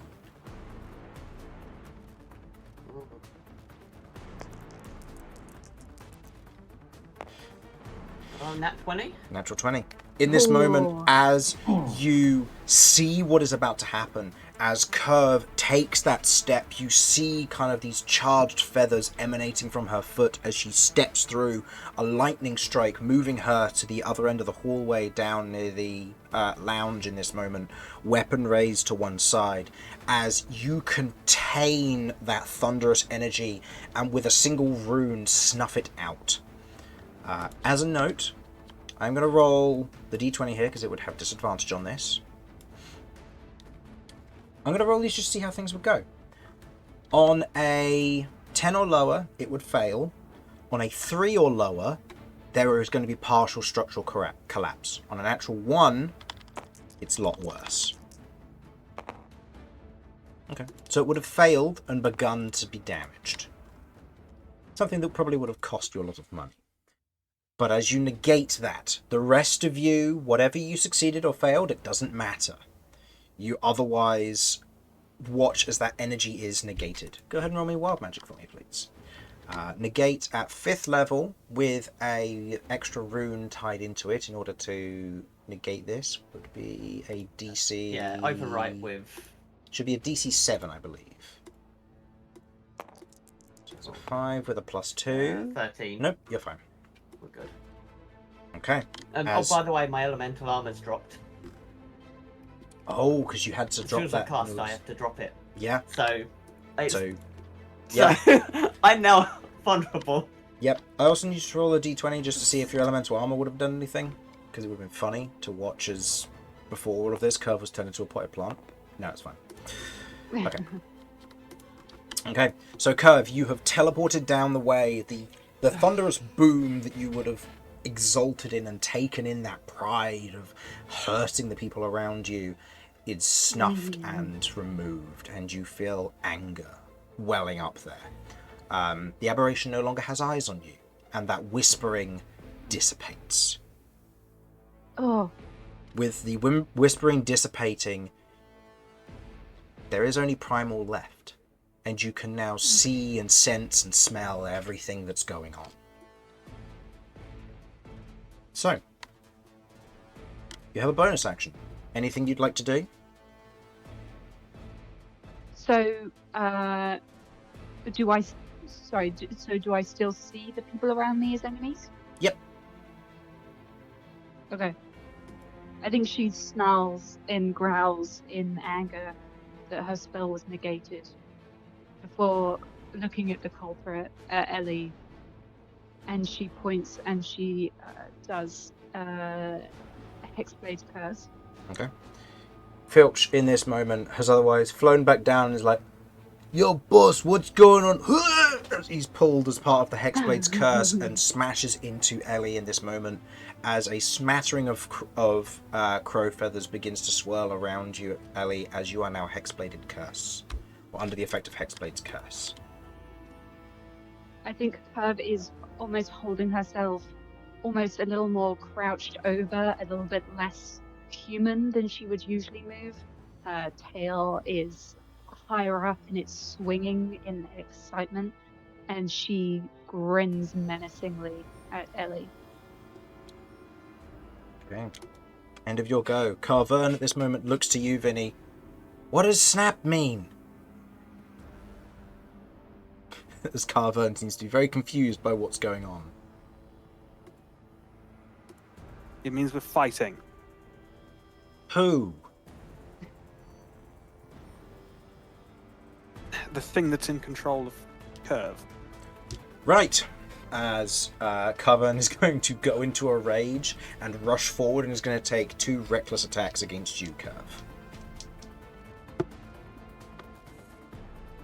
That, on the first hit, is a 16, which misses. And the second one is worse. How with advantage did you get a 2 and a 3? Okay. This is So takes on the Marvel Universe.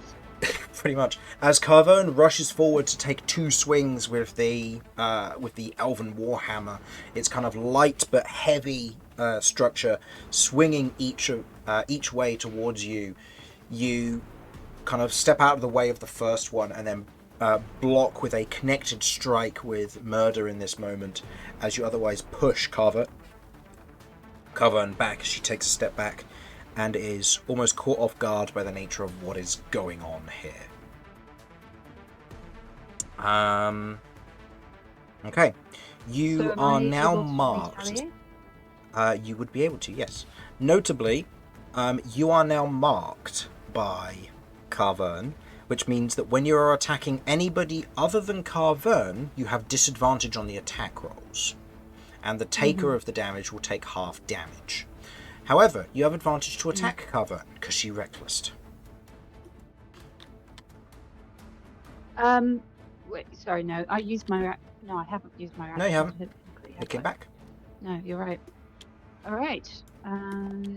Advantage, sorry, or disadvantage? Advantage. Concentrations are removed off of everyone. Romulus isn't raging Oh. yet. None of my elementals. What did you get? That is a 28 to hit. That hits. Is that... what was the total on that? It was a natural 60. Okay. 2d6 plus 7 slashing, sorry, so... Yep. Do you want to smite? Because you can. Fuck. Yeah, Alright. What level smite do you want to put in we're this? doing a 3rd level. Okay, 3rd level smite. And this is your retaliate action, is it not? Mm-hmm, yeah. Okay. That is 17 slashing damage plus the smite. Sorry, is it these 4? Okay. Yep, these 4. Is it? Sorry, yeah. Yeah. So, Oh, 32 plus 7. So 39 points of damage. She takes half damage from the regular slashing damage from this. So she would take half of 17 would be 8. So 8 plus 22, she takes 30 points of damage. Okay. As Carbone takes 30 points of damage, you spin towards her, blocking the blow before the punch connects with her face and otherwise kind of knocks her back in that moment as you kind of swing the scythe to one side, almost dismissively of what is happening. Kirv, sort of after that, blows her a kiss and says, "If you wanted my attention, you should have just asked." Notably, Carvern has to make a Constitution save. First is your spell save DC. What is your spell save DC? Oh, spell save DC.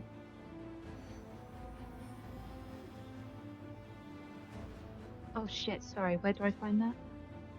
Should be on your overlay on the left.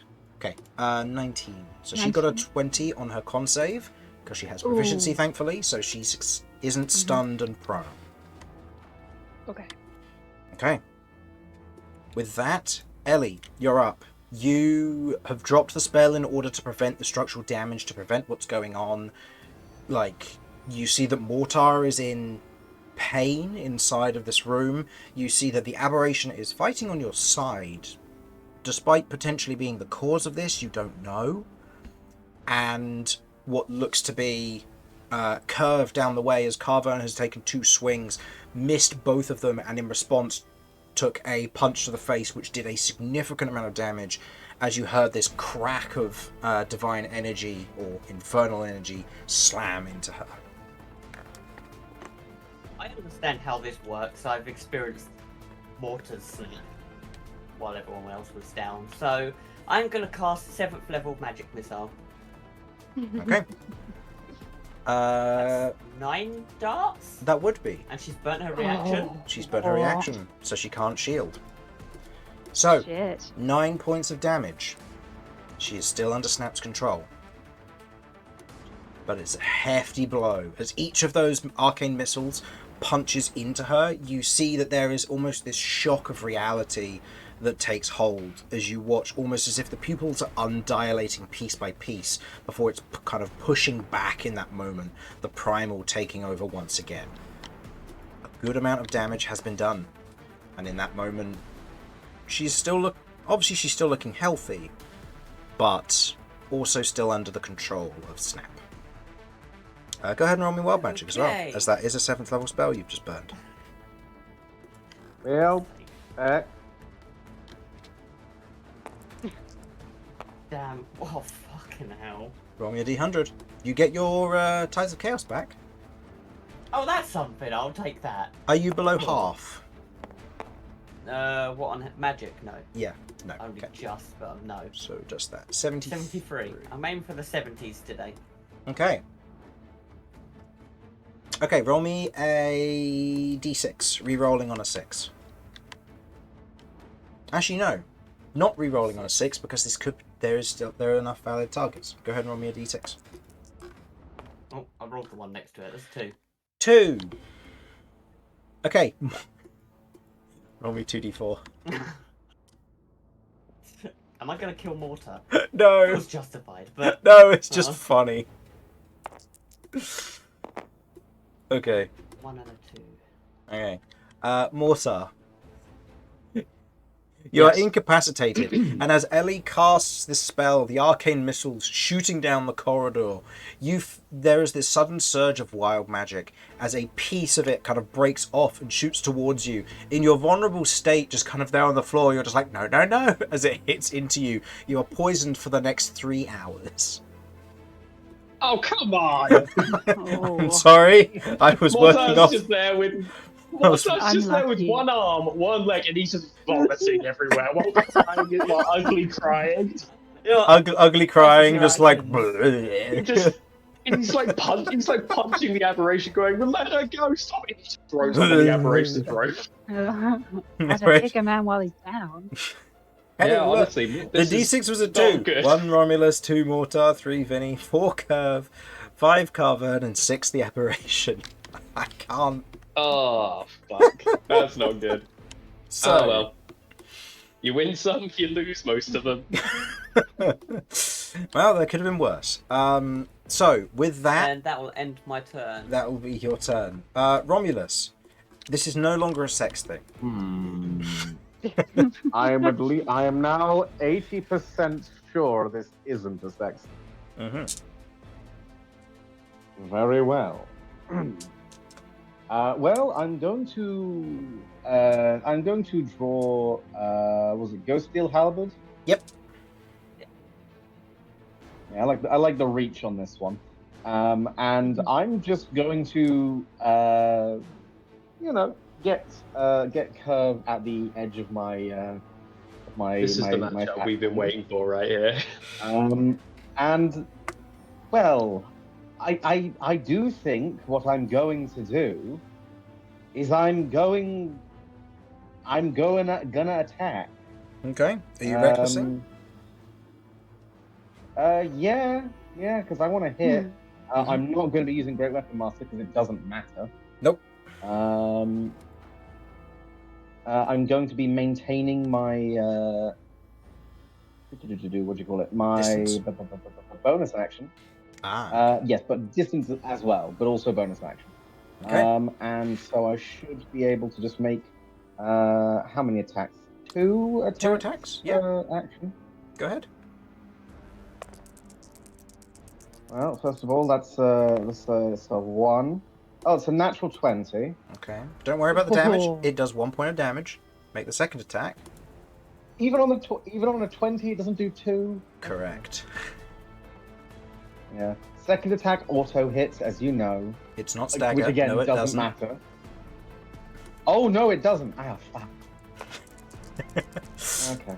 Really sad. I'm really sad inside. Oh, bastard. Oh, 16. Yeah. Yeah, that's definitely a hit of some description. Kirv, in this moment, Romulus rushes up to you with with the Ghost Steel Halberd. With a single kind of heavy downward swing, the arc cuts into you before he takes his raises his fist from the other side, whacks it into the shaft of the halberd, pushing it down further into you before drawing the halberd out. In this moment, your eyes return to their normal self, and you find yourself no longer pulled away from your vision, now pulled to it, as a wave of pain shoots through you in this moment, and you let out kind of this rasped breath. Drop your hit points to half as if you are bloodied, as you fall down onto your knees in this moment, and you otherwise begin to dry heave onto the floor. With that, combat is over as far as you can tell. However, the initiative will still continue for the purposes of what your party might want to do.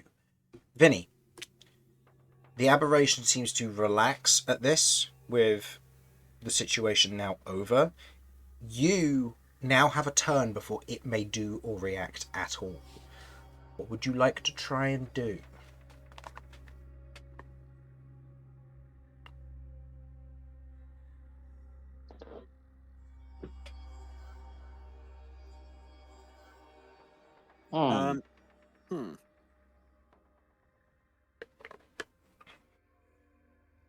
Carvern and Romulus seem to have Kirv under control. She seems to be kind of, at this point, not incapacitated, but subdued for the time being. Ellie seems to have cast this powerful magic spell. A little bit of it has struck Mortar, but it looks like he's now vomiting over himself. And the aberration, who doesn't seem to care at this time. But you see the aberration is there, kind of relaxing a bit more and looking back to Mortar.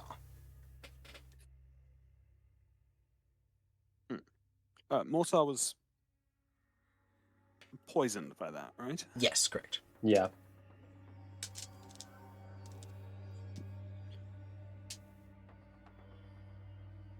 Okay, seeing that they seem to have that under control, and the aberration doesn't seem to be acting hostilely,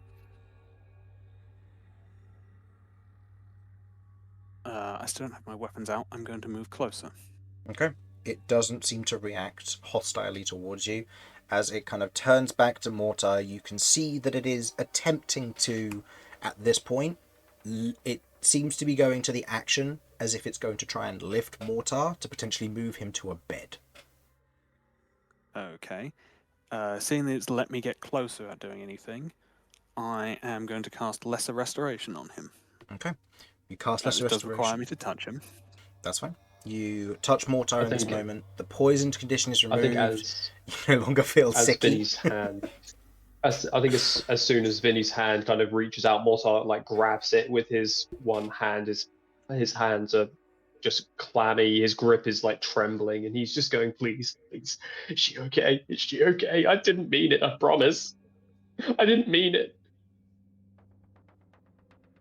She'll be fine. The big guy is surprisingly gentle when he wants to be. This is all I'm under so control, sorry. right? I'm so sorry. So sorry. I didn't mean it. I didn't mean it. Oh God, I didn't mean it. Oh, And yes, I think as together, Mortar's man. just lowered onto the bed, Mortar just curls into himself and is just shaking and just crying. You see that as he is shaking, I'll say, Vinny, with the natural passive perception that you have, kind of being this close in the vicinity to Mortar and the situation, you look down and you can see where the stumps are. Bone is growing from the stump of the bone, as if it is regenerating piece by piece. The flesh hasn't caught up yet. The bone is going first, as if to lay the groundwork for the rest of it. And you're watching this and you see the aberration has just kind of, it's noted this as well as it helped you kind of with its psionics lifted Mortar onto the bed along with your kind of mild assistance in this moment, as it looks down at Mortar in this moment, and you see there's almost this radiating psionic energy that begins to drip from its hand as it places it over the top of Mortar's not necessarily like palm on face, but just kind of hovering above, as Mortar begins to slowly but surely drift off into sleep. Okay. I'm going to stay with him as this is happening and keep a hold of his hand. Mm-hmm. Eventually his I grip think kind as- of loosens. I as he think even falls. as Mortar is falling asleep, I think that the grip actually remains. He's just it's just like almost locked up, like Yep. almost like kind Rigor of mortis. seizure like almost. Yeah, rigor mortis seizure like almost. Mm-hmm.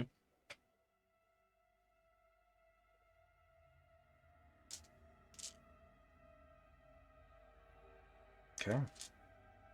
At this point, Romulus, Carvern, and Ellie, you're kind of looking at Kirv in this moment, who at this point is panting, shaking, and kind of you can see that the armor around her has stopped writhing, as if it's returning to its natural state. You can see that Murder has, almost strangely enough, even though it wasn't damaged, you can see a portion of it, kind of a single drop of blood falls off the edge of it as it kind of remains there, stationary, almost held up on its own next to Kirv.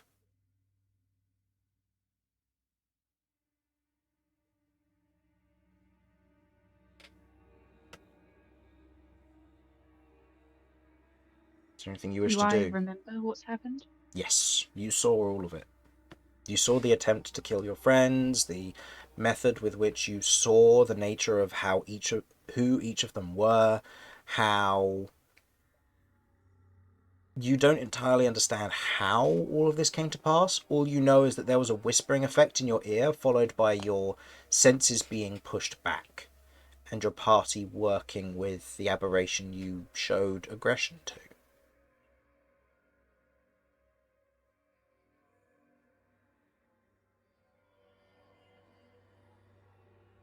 I think through the panting, Curves looking at her hands and, looking at her pointed claws and looking around at everyone, still processing. Do I still have this smite on me? Hexblade's Curse, yeah, there are feathers floating around you and they will be there for the next hour.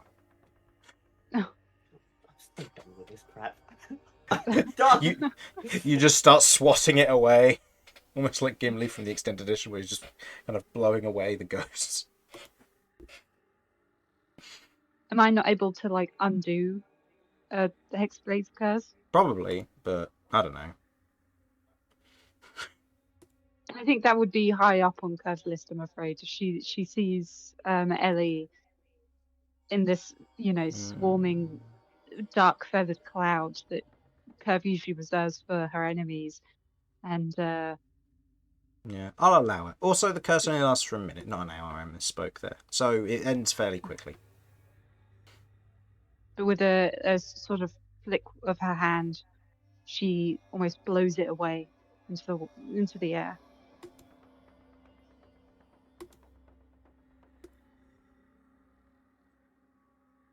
Is anybody hurt?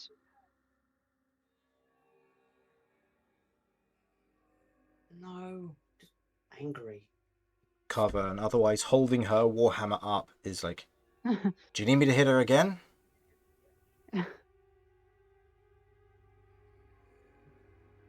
No, I think we're good. She seems less murdery now. Okay. No, we're So fine. we've got who's the guy? I point at the aberration. I feel like I would really like to determine who is the guy. Are you going to the room and point and doing this? Or like going back down the hallway? Oh yes, I forgot. I'm in the hallway. Yeah. Okay. Cavern, please keep an eye on Kirv. And yell if any more weird murdery stuff happens. Will do. I'm going to go check on the room. Murdery. That is If I probably. you said everyone was okay. You got a Yes, everyone's okay. You got a little bit. You know how Mortar sometimes gets with the whole, and I just start like doing a little, like rubbing my fingers together as though I'm going to click them, type thing. You know? Yeah, no, you did that. She gently So nods. yeah, you did that. So I'm going to I go check saw. on Mortar. Oh, cool, good. Did you? How was that? Bad, bad, I guess.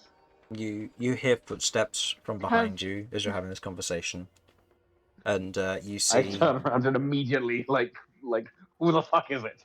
As you kind of do that, you see the barkeep just kind of is walking down. And he's like, "Whoa! I heard there was a party down here, so I just came to check up on you all." Don't worry, it was not a weird sex thing. Oh my god. Even if it was, I'm cool with it. I mean, it's you got the entire floor to yourselves. Anyway, do you need Okay. anything? Some of you look like you've had a rough time. Looking down the hallway, seeing kind of everyone in almost battle mode. Actually, do you have any of that lemon water? I do. I'll go make a picture of it. It'll cost you a silver. Have it ready when I get back. He otherwise heads back I'm up. good with that.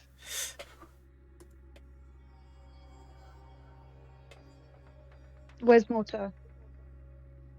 In the room. I'm going to go check on him. You're going to stay here for like at least 5 minutes, just to make sure you're good. I'm going to make sure there's no problems in there, and then you can come in and check on Mortar. Mortar is alive, and I think well might be a bit much, but from what I saw, alive and okay. Mm-hmm. As no Kirv, worse than normal. Yeah. Kirv, if you wish to try and stand, Carvern is going to rest a hand on you and just kind of push you down, as in like a no, this is not the time. You may choose to contest it in the future, just as a note. But Romulus, as you head towards the door, you see the aberration, otherwise telekinetically lifting Mortar into the bed. You see Vinny kind of checking up on him, as Mortar is beginning to kind of drift off to sleep and is otherwise kind of gripping tighter and tighter to Vinny's hand, almost muttering something. The aberration just kind of seems to be floating there in this moment. Okay. Has a little bit of vomit down one side. Oh, well, the lemon water will help with that. How are we doing? The aberration turns to you as you kind of address this question to it. He will live. He will grow as he required.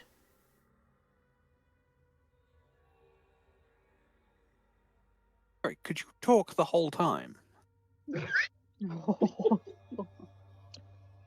Yes. It is Mortar's aberration. I suppose nothing should be simple. Eddie's gonna go outside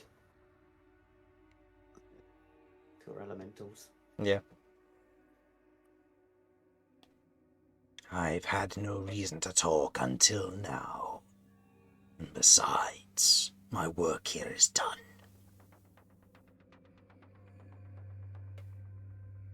Did he like summon you to like pick him up and put him in bed? The aberration just kind of turns and looks to Mortar, almost silently gesturing of where you should look, as you now note, or you noted before, but you now very much note the bone growing out of the stump, where his body has, basically the calloused part of him has been peeled back to allow for the regrowth and the repair to take place. Oh, so you're like a nurse lancing the wound so that the pus can come out, except in a much more unpleasant manner. In this moment, yes. But I wouldn't push it. Fair enough. Fair enough. I'm not going to argue that. Just felt it was a bit of a strange situation. Take it I'm not the only one who was expecting this whole regeneration situation to be a bit less gruesome. Oh no, He super, yeah. asked No, I for was. my help. I did not come here to provide it or harm him. This was his request. Just because your friend is more esoteric than the rest does not mean he is wrong. For now, let him rest. He'll be awake in the morning and probably in pain. He'll call for me then. And as the aberration kind of moves to one section of the wall, you watch as with one of its fingers, it otherwise draws a line down it and almost seems to step through and disappear, leaving you all in that moment. I brought you lemon water. Oh, thank you very much. I blocked the doorway so we can't see what's inside. Thank you so much. Here's your silver coin. Thank you. And yeah, thank you. Yeah. What's for dinner tonight, if I might ask? Like, what's the bar got? Well, depends on what you want. Do you want the meat menu? Do you want the veg menu? Do you want the I'm too I'm shit-faced to definitely care more of a menu? meat kind of guy. All right. I'll get you that when it comes to time. Just come up and join when Thank you're when Vinny there goes to perform today. Looking forward to it. Oh Always- yes, we're all very excited. I'm glad you haven't forgotten. No, I'd never forget. You know me. Always one to hold a grudge. Anyway, A grudge. as he heads Vinny, back how upstairs. badly did you sing last time? Vinny did fine last time. Mm. Seems that this is a way to punish every bard that comes into his tavern requesting that they do a bit. He has been burned one too many times, so he's now made it a tradition they have to sing a terrible song involving lots of swears. Do they accept innuendo? Yeah, that's fine. I mean, most of it is just blank spaces with like rough notes that you should follow should you be using an instrument, and then the words are just like various swears in Dwarvish just kind of mixed into whatever pretty song you wish to flourish together. And if you can make it work, then the patrons give you a coin. Oh, fair enough. No. In that case, my songwriting endeavors have been foibled. Foibled? No, follied. There we go.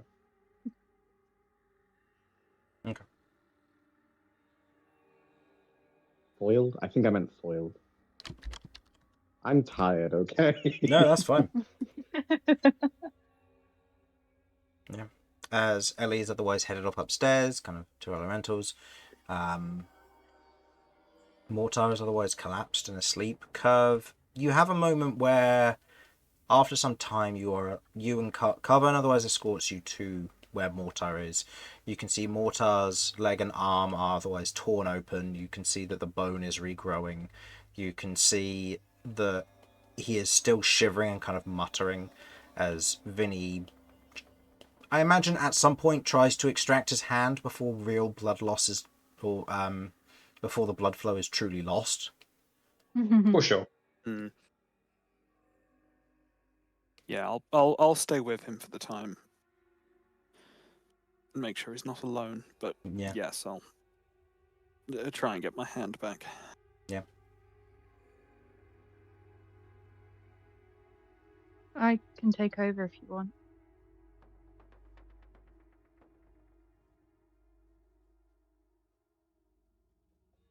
That's fun with me, as long as you're okay with that. Oh, yeah. I might not be too safe right now then. It's more you I'm worried about, really. Sorry?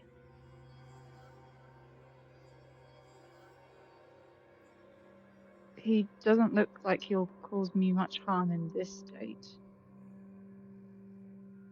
If something were to happen. No, Curve, remember the murder, like, the murder mode you went into? Yeah, no, we're worried about that, as in we're worried about, like, you being hurt by that happening again. Rom just puts a big, unaware thumbs up. Yeah, that could also happen. Here, I'm gonna. Vinny's gonna stand up from where he was and gesture for Kirv to move over.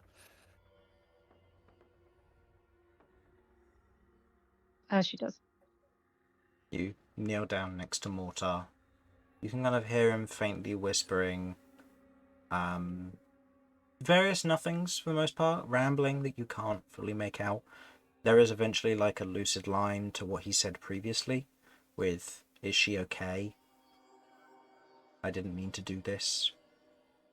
And him saying that it's his fault, even though you know full well that it wasn't his fault. It's a weird situation where all of you know the only one really at fault with this miscommunication is most likely the aberration. But at the same time, there are actions that were made on both parts that were instinctive and resulted in what happened. There is no one to blame for this. And although that's hard to come to terms with, perhaps, it is something that, as you're left alone with Mortar, with Carvern just kind of staying sentinel in the corner of the room, not out of, like, to invade privacy, but just to make sure nothing goes wrong. Mm.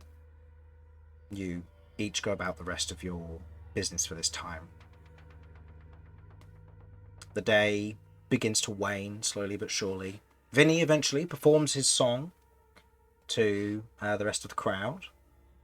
If there is any singing that you wish to actively do, you may go ahead and do so. Otherwise, make me a performance check.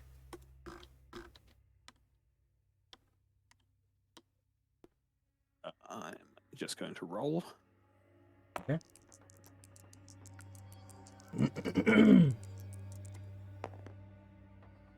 What a roll it is. Indeed. So that is a 34. Okay.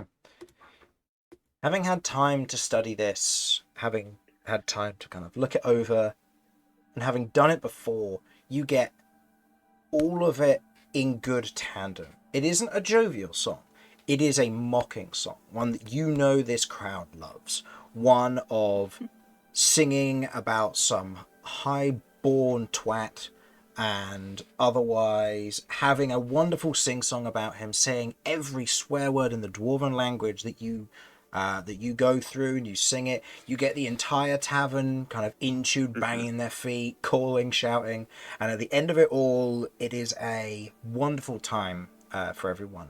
And although the tips aren't great because the idea isn't that you're doing it for money, you're doing it because you have to, you gain 34 copper.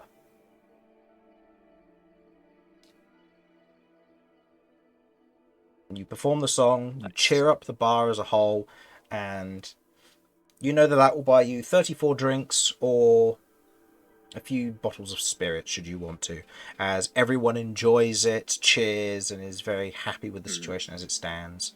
Romulus, you're there, you kind of look over the meat menu, having a look. It's fairly simple for the most part. It's not amazing by any accounts, but the chef is willing to make a few exceptions and to make some adjustments for your particular clientele when it comes to making alterations to the menu. Time goes on for each of you. Hours pass, you relax as best you can, and there comes a point where Romulus, even though you're exhausted in this moment, there comes a point where you realize you haven't seen Ellie in a couple of hours, maybe more. As you go outside to check, she's nowhere to be seen. Coming back in, you ask the barkeep, and he just turns to you and goes, "Oh, she told me to pass a message on to all of you at some point. She's gone to see her grandfather about something. Said that she'll be back tomorrow." Okay. All right. Thank you for letting me know. That's probably fine. As you will, I'll let everyone else know. I'm also going to bring up an entire pitcher of milk and whatever meat-based food heavily meat-based food option there is, and spoon feed it to Mortar. Mostly salted pork. Here you go. I like dip it in the soup or stew to soften it, and then just here you go. There we go. And then just wash it down with the milk. Yep. Throw those bones and meat. Yep. At this point, hours have passed, and where Kirv, you've been holding his hand quite long at this time. You've begun to feel drowsy and exhausted by what's going on. The turmoil of the emotions, physically what's happened, the mentality of something taking over within you, to know that is now there, and that something like this could happen again. You hold onto Mortar's hand in this moment, and you watch and hear the clicking and creaking as bone and marrow grow, slowly but surely, from his body.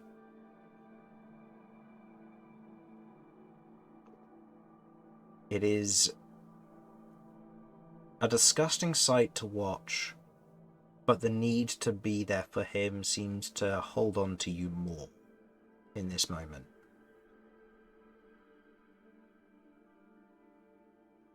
As you all proceed to rest that night, moving on to what's going on. Ellie, you've gone to Zaka's to see your granddad. Yes.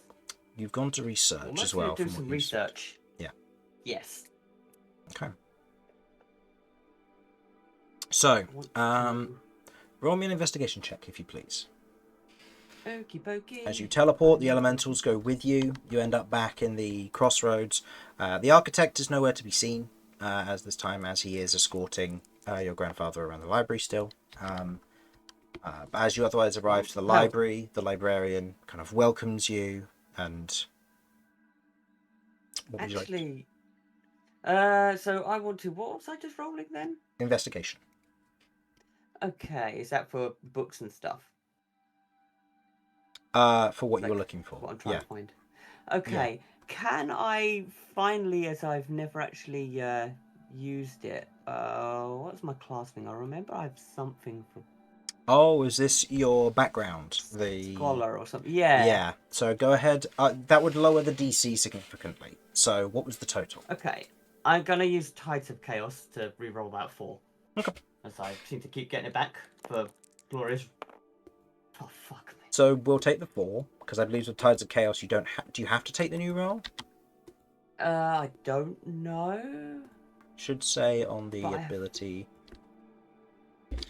Tides of Chaos. Subclass Tides of Chaos. Once you advantage do. on any attack roll. Oh, okay. It's gain advantage. Oh, it gives you advantage. Huh. We've always Yeah, used it so as it's just a didn't realise reroll. that. I thought it was a reroll. Yeah. We've been doing this wrong the entire time. I don't care. Leave it as it is. Take whichever one you want. So you'd be taking the 4. Okay, it'll be the 4 plus what was the thing? Investigation. Investigation. So that'd be 14. Okay. Looking around for the details about the grenade in question, you find that it seems to be a standard schematic, which is usually given to... by the looks of it, it seems to be under inquisitorial authority, that the information in question is mostly redacted, but with your full library pass you are able to access all this information. It seems to be standard issue for a Inquisitor to carry 2 of them on them at any given time, to use them as a form of getaway, or to bring down large constructs or arcane creatures that are of particularly dangerous variety, as well as a natural deterrent or distraction in the case that it is necessary to use them. They are standard issue. This is what would be considered the modern, or what your current day would consider, oh yeah, guards would carry around weapons with them. This is standard issue for them. This is something that every Inquisitor would have had. So it isn't rare by any account. It's just, you have the schematics to make more, but doing so will require a lot of work, and it would require both you and Romulus to work on this against a DC 30 to build more of these in Zakers. This is a technology that has been lost and would need to be relearned and slowly lower the DC as time goes on. We're talking years post-campaign stuff for remanufacturing.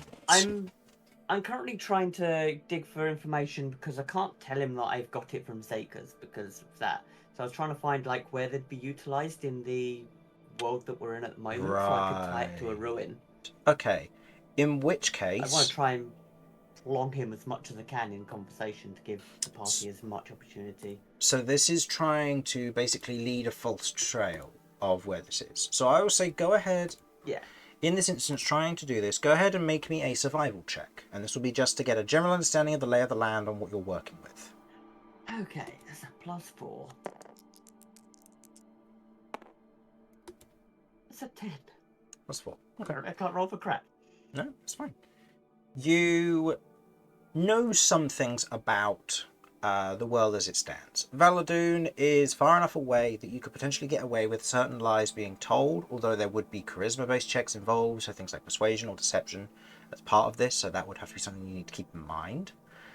There are plenty of ruins surrounding Paloon, where it used to be the original capital of the region that Zakers is part of.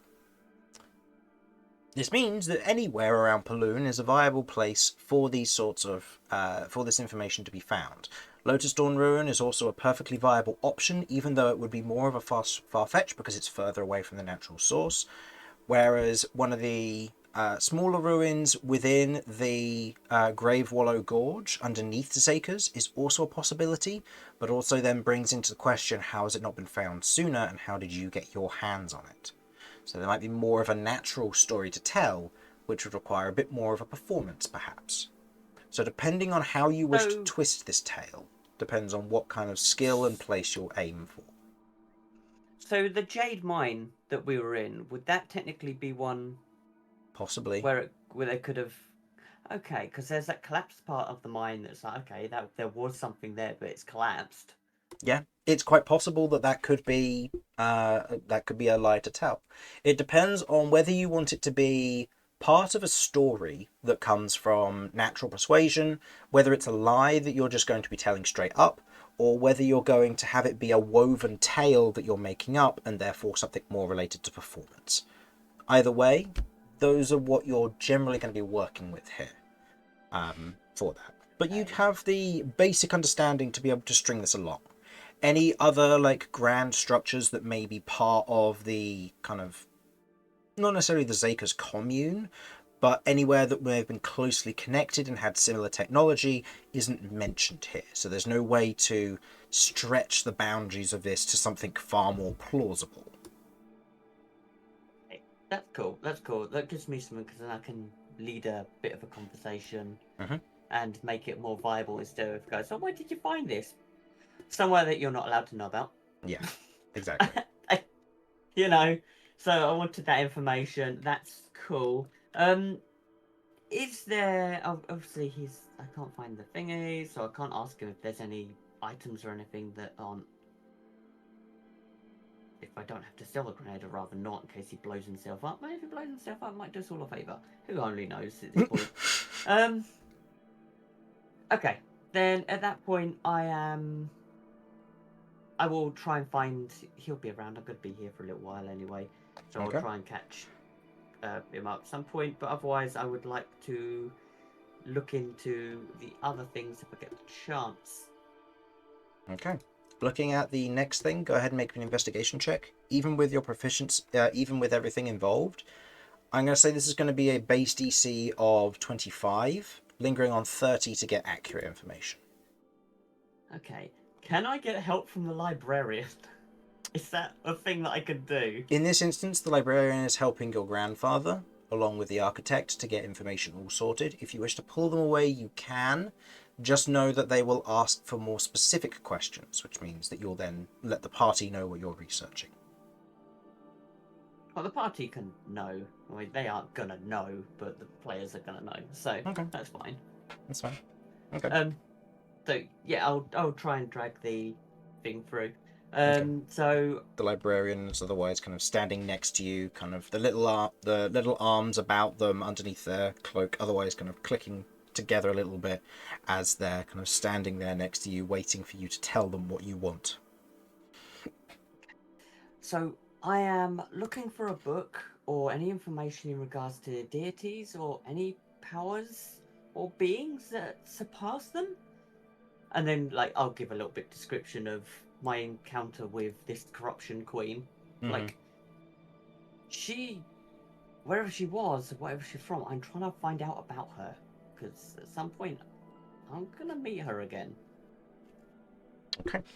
The librarian will give you advantage in this moment as the librarian begins to ask questions of what era of deities you're looking for, what information you're looking for, the potential aspects of their powers.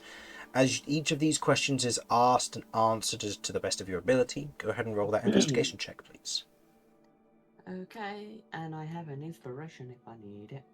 Mm-hmm. Nope, that's a dexterity.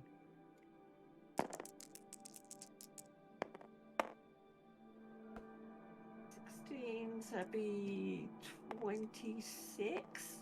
Okay.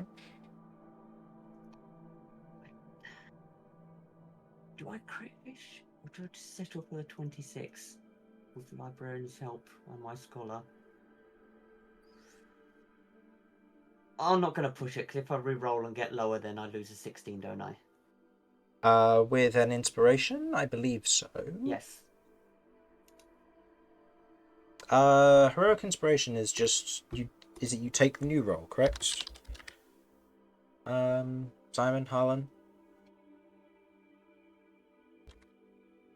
Let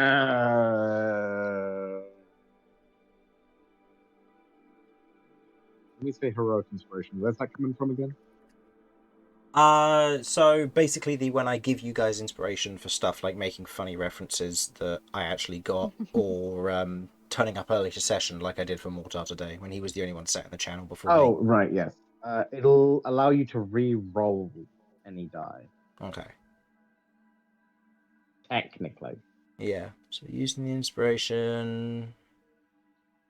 Yeah. So it would give you a re-roll. So yeah, it would just overwrite the previous one. So yeah. Can I do I have to re-roll them both, or can I re-roll just? You can just re-roll one. Yeah. So you could reroll the 13 and attempt a crit fresh, and it won't change the advantage on the 16. But there's lower chances of it getting a crit, obviously. Yeah, obviously. 17. Okay, that's 27. Okay. I think that's as good as I'm going to get. Yeah. Doesn't change the overall outcome, but as you're looking through for information about this, you find all kinds of information on the various deities, their mantras, their domains, how they've exchanged power, how some have risen and others have fallen, how kind of the deities of the world were more of a... They were a suggestion to follow or kind of work with, for the most part, with a number of people. They were undoubtedly there. There was a lot of proof that they existed, and they were otherwise very dangerous beings that kind of ruled over everything, but had to stick within their natural purview. There are a lot of ones that are in here that say that they are redacted due to the nature of, even with the library pass, that they are redacted due to the nature of how volatile their name can invoke old lingering effects. There are a number of them that are listed here. There's about 12 of them that are considered dangerous. There are also a number of them which you recognize as names pre-atrocities. So ones that used to have completely different names, but their name was changed as part of the atrocities because they changed as a person. But as you're going through, kind of looking through all of this, none of it seems to line up with what you're looking for. You then find a particular book on one of them, kind of an article that was written. You see that the article itself sparked a lot of political turmoil and was moved to a more restricted audience, where individuals of a high Inquisitor level and higher were able to read without going into too much detail. This seems to be a hot topic at the age when Zakas fell. It seems to denote the mention of prime deities versus modern deities. It mentions that there are only 5 mentioned, there are 5 mentioned draconic deities, with a 6th that is considered a forgotten deity that was originally killed by the other 5 in some turmoil. It is mentioned that there are 2 other deities that those 6 hailed from. Ones that were of a greater level and a cut above the rest somehow. Those powers or those individuals of greater power have left this world, abandoned it for the most part, but they did their job of creation and then moved on. This then sparks the rest of the conversation about if there is more to be found out there, and the development of spells to go from this world to another that might exist out there. The methods of getting there are near impossible to do, and studies and understandings of moving from one plane to another and how the folds of various pocket dimensions allow for moving within the unending ocean in a drastic shift of kind of how magic works and distances. It's all unknown for the most part. And exploration of these kind of folds and hidden planes and domains are intriguing to people at this current era, and individuals are actively exploring them. They're going to these different dimensions, they're learning what they can, and then they're returning. But some are being lost, going to areas and never coming back. Individuals who are skilled enough to cast a plane shift spell as if it were a whim to do so are being lost to the eons and the folds of natural mystery and exploration. We're talking the equivalent of space travel. They lose communication and they have no idea where they've gone. They're presumed dead. Okay. It's all of that, with a mixture of, if these creatures, these 2 powerful beings that came and created this world and then moved on, what other worlds have they left behind? And that theory is a hot topic that had to be removed from public hearing, as you're reading news reports that are in reference to this, of individuals basically rioting over what has happened. individuals who follow deities, who work with them, are finding the idea that there are greater powers out there that are, and that this entire place is but a drop in a massive ocean, is scary and fear-mongering, and that there is far more to this, and it created turmoil, which then had to be massively suppressed. You read through this article and it is fascinating. You also now realize it's 3 in the morning.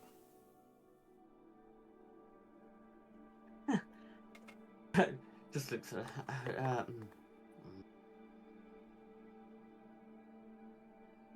That's fine. That's fine. I'm just gonna find somewhere to crash. Okay. Also, you crash out in the library. That's fine. Librarian's okay with that, so long as you're not going to be taking any of the books away from the library, so that's okay. As you crash out in the library and move on to the next day, the rest of you, otherwise resting, as everyone gets a full rest at this point, we now move on to the second day.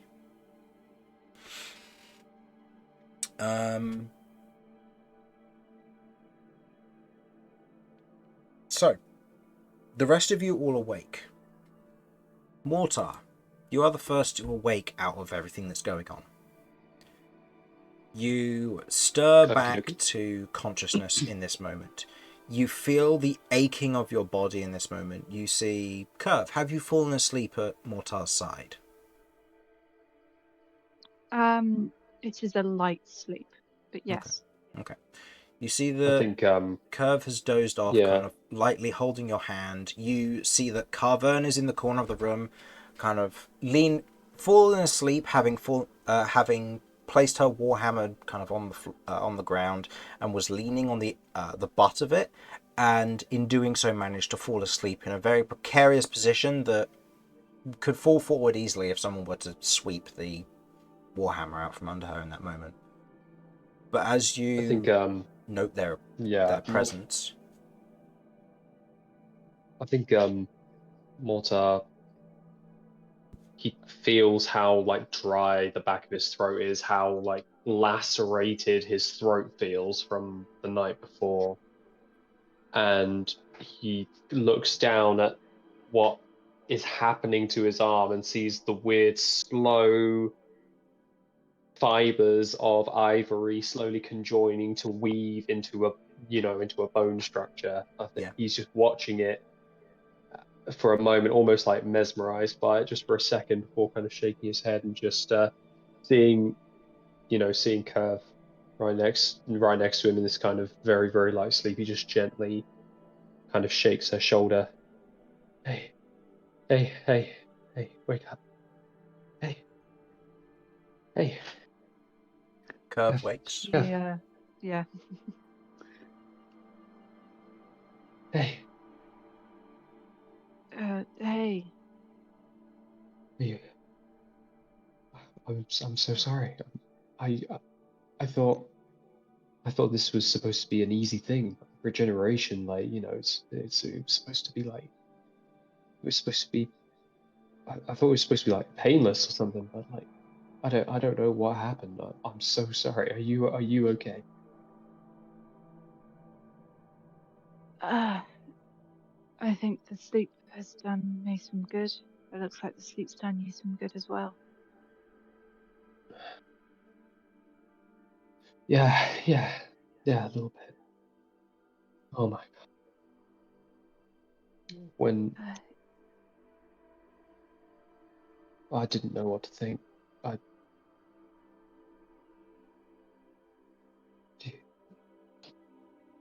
You understand it now, though, right? I understand what it's like. I guess. A small bit. I imagine it's not completely the same for you, but having something take over, yeah, that's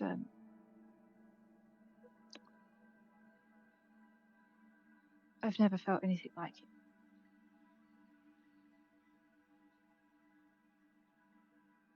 I thought I lost you. I thought that was it. I thought Kirv just they, wraps her arms around him. they're gonna take everything. It's going to take her from me, and I didn't know what to do. I couldn't do anything.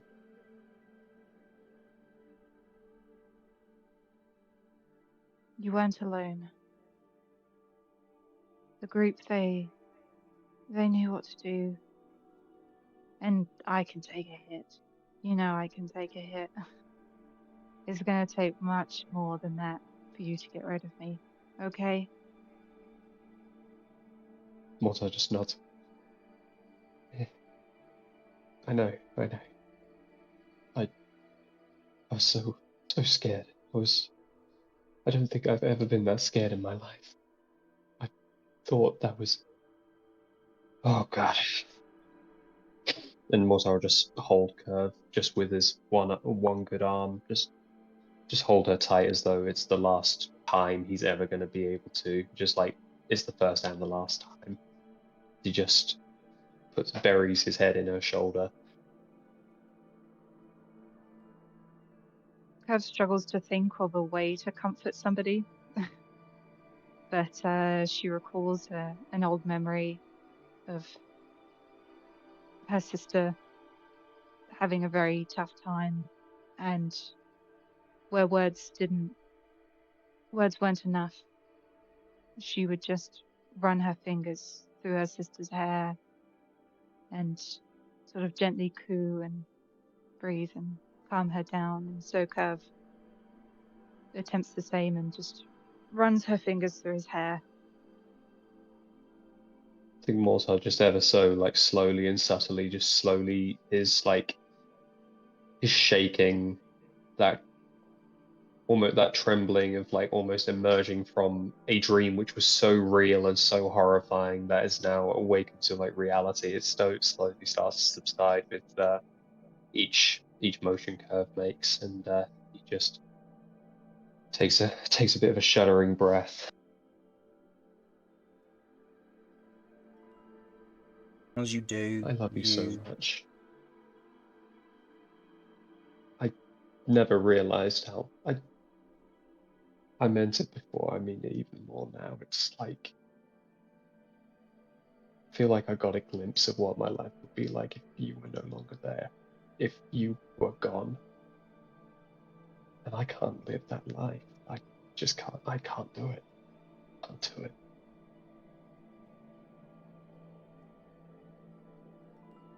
Kirv just starts to cry. She just starts to cry like she never has in her life.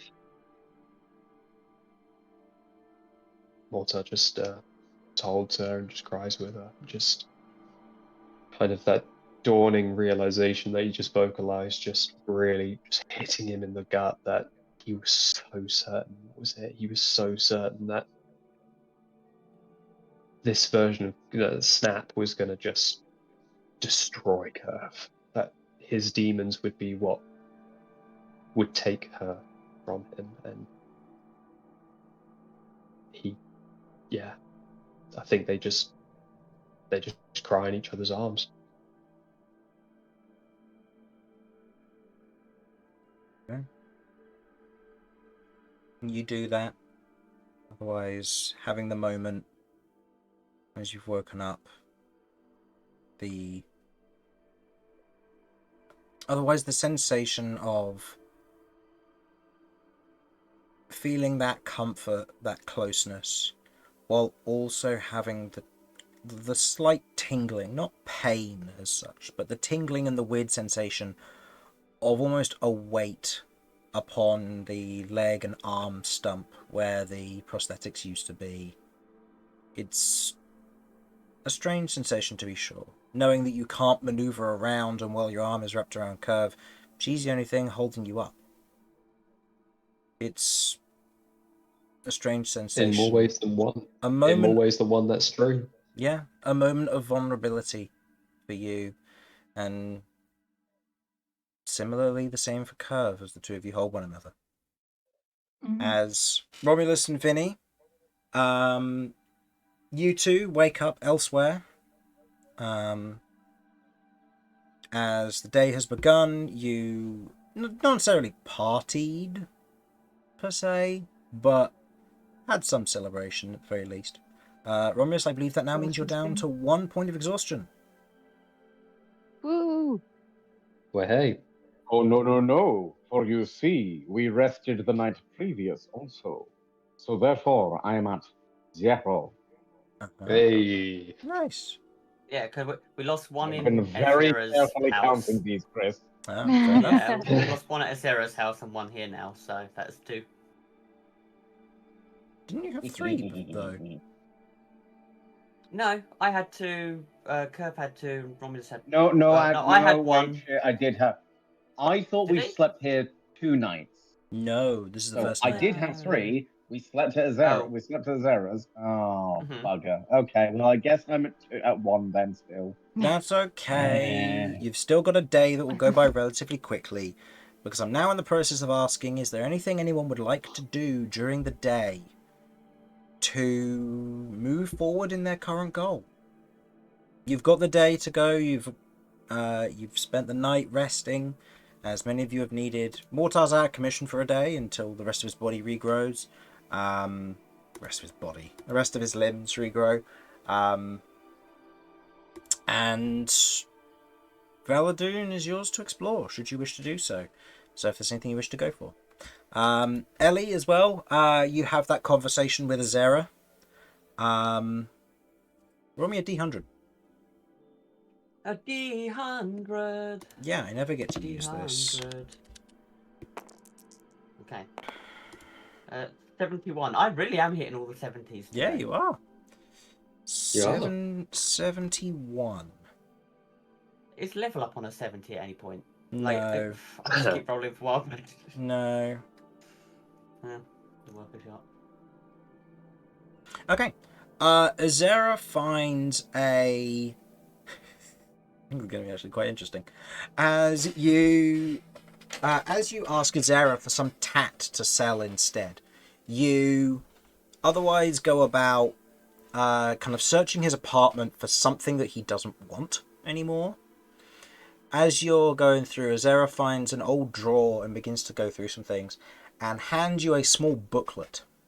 As you look through the booklet, it is a series of beginner level music songs for an instrument that no longer exists. Oh. It is Okay, intriguing okay. enough that this might get the attention of Ian Gemstack without giving up something as valuable as the grenade. It's not worth near as much, but it's still interesting, and the paper is lightly enchanted enough that you could get away with it being quite easily pre-atrocities information, even if it is just a book on some musical notes and some If basic it was level written songs. before atrocities, It was indeed. technically, I'm not lying. This is true. If he has a way of carbon dating, or whatever the equivalent is in this, then it'd be Yep. like, this is that old! Yeah, I mean, the appraise skill exists, and he is a high enough level caster to cast a 3rd level spell appraise, so he would be able to tell that this is pre-atrocities. You'd also know that this was written by that he wouldn't know who the author is, who wrote the book, but he'd know that they are long dead. Perfect. Cool. That'll be enough to buy some time. And before I do anything, I do want to go speak to my granddad about my plan for the future. And see if Okay. it's going to whoop my ass or not. Okay, you go and find your granddad. As you go searching for him, he comes to you. Oh. As you kind of enter the library in this moment, he kind of almost seems to be exiting with the architect as he kind of arrives and goes, you come looking for information as well, or you come looking for me? Well, I was here yesterday looking for information, and now I've come looking for you. Understood. I'll run something by you, though keep open-minded in regards to this. Understood. I'm Oh, this will going be good. to confront / converse with the Corruption Queen? Because I don't know how much longer I'm going to be able to hold this back, and Romulus is escalating. If we can negotiate, or if I can just form a pact with her and be like, look, I'll carry on the thing, whatever the task is, as long as I don't have to kill people, then I don't know. It's very confusing, and yesterday kind of realised that danger is literally everywhere. Like, my own party members could literally cause the end of the world. So, I want to approach this on my terms and talk to her. Because I don't know what the task is, what this creature's been assigned, what its goal is. But You Romulus think has you got can nothing to reason stop with the her? corruption. Honestly, I would like to converse with her.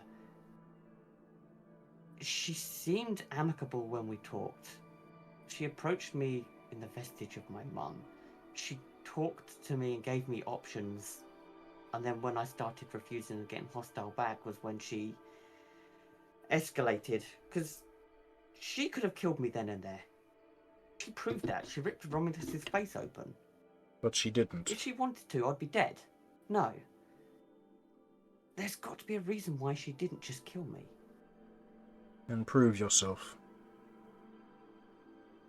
Prove yourself to her. Okay.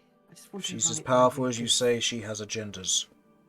Things that you can Yeah. adhere to. Just don't do anything Oh, you'll no. regret. As the arm is almost beginning to squirm, trying to say something, the architect casts silence, centered just around your arm, to shut it up.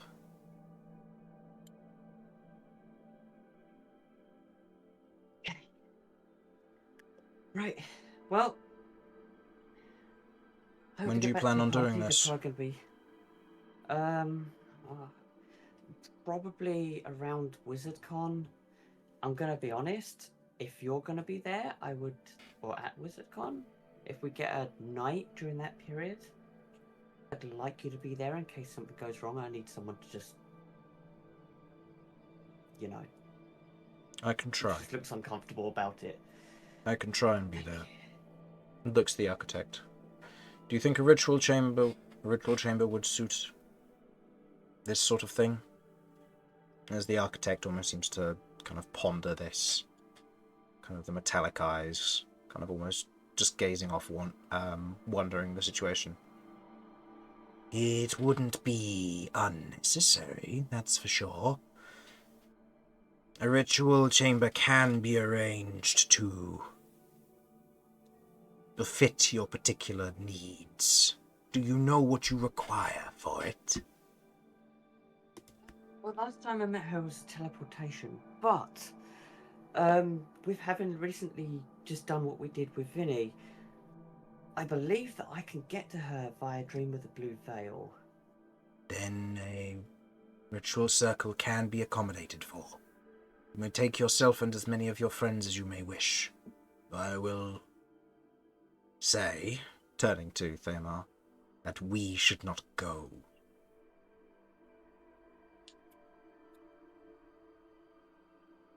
I should not go, for it will be dangerous for Zakas should I do so. And if Thamar is there in case anything goes wrong, you don't want him on the other side. I don't think that's an idea anyway. From the information I can give you, while there, magic doesn't exist. Wherever she exists, magic doesn't. Very well. I can arrange a ritual circle. It may give you enough of a leverage with your magic that you may be able to draw upon what ley energies seep through, but I cannot guarantee anything. But I'll arrange it. No. The day before Well, your I guess wizard convention. day before.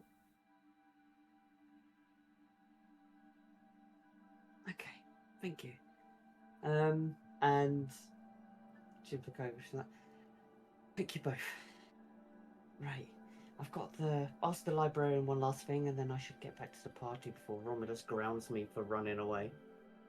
Thermar nods. Architect, you go on ahead. I'll help Ellie with whatever she's looking to research, and then send her on her way. The architect nods and wanders off through one of the nearby teleportation doors. What would you like to ask? Librarian / Thermar. I want to find out about additional runes or other runes that exist / magic that can negate other magic. Because I want to try and reinforce my elementals so they don't get just dispelled every time we hit a mass dispel. Right. Okay. So, looking through this sort of thing, go ahead and roll me an investigation check with advantage. We'll use yours instead of Thermar's, because as fun as it would be to use his, it's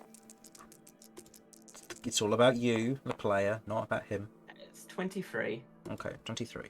With Thermar's help going about looking through a number of these, searching for runes of this particular style, Thermar mentions that he has suffered a similar problem. He's had the issue where dispel magic can be used on elemental to stop it from being in effect, and the way that he overcame it was by counterspelling individuals, by keeping tabs on when that sort of magic would be used.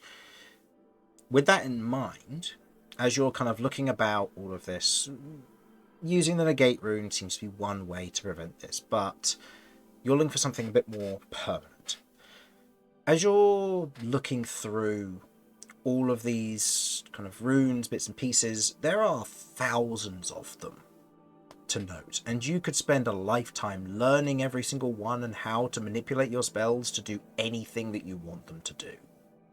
It is extraordinary, the arcane potential that the times before the atrocities held, and the casters of those days would have been able to manipulate time and matter freely. And it's extraordinary to see. In that moment, as you're looking through all of it, one thing catches your attention. One that is more related to the nature of building constructs in terms of a rune where it stands. One that is called Immutable. As you go about looking through the details of this and understanding pieces of it, you learn that the Immutable rune is something that is commonly used on particular constructs that prevents them from being removed from existence, banished, changed with transfiguration magic, or anything similar. And as you begin to pick up on this, you figure out there might be a way to integrate these into your already built elementals, but it's going to take time and, unfortunately, money. Two things that the party don't have as much at the moment, but something that in time would be very valuable to prevent your elementals from being dispelled or suppressed in the future. Okay, that's good to know. That was perfect. That is literally what I'm looking for. Okay, can I copy that down so I can then work I'll on say it this in is my free information time? that you can take and learn as time goes on. Perfect. Scribing it down Excellent. and learning the intricacies of it as time goes on. It is a complex rune, so it's something that will take a lot of time to work on, but time that, if you can acquire, will be valuable to you. That's genuinely absolutely fine.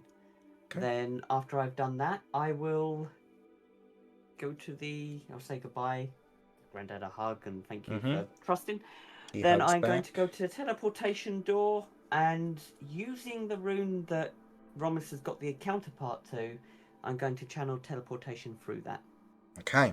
With no failure whatsoever possible, you teleport back to where Romulus is, as Romulus is currently doing what?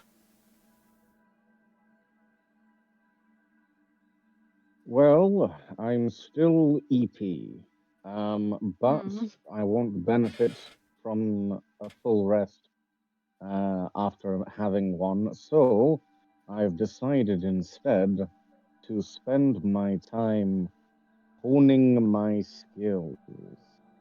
Ah. By which I, of course, mean I'm practicing a bawdy song in case Vinny's performance is lackluster. I don't understand it was not lackluster, but, well, there's always the next night. Mm-hmm. Okay. Yes, to be clear, I have come up with a whole-ass bawdy song to theoretically sing. Oh Whoa. my lord! Remember Wow. it? Okay, I'll Yes, give you one for yes. commitment. Remember it, because if we don't get to it this session, we'll probably do it at the beginning of next session. Just remember to remind me if that does come up. Yes. So, I'll be honest, it's kind of like a theme thing of like, you've got a base and then you can just keep on adding verses. okay. So, Vinny, is there anything in particular you would like to do with the day? Ellie has spent hers gathering information and getting a random trinket to be able to sell to Ian Gemstack. And I'll say you can start the negotiations of trying to put in place a meeting place either later today, if you would like to, Ellie, Yep. or tomorrow, depending on when your party thinks they'll be ready to perform their necessary actions. Yes. Well, yes, the thing about that is we still don't have an actual plan yet. No. I'm going to distract him, and that's where I got to. So, I think the thing was that if we get in there and then the cage is like stuck in place, what can we do?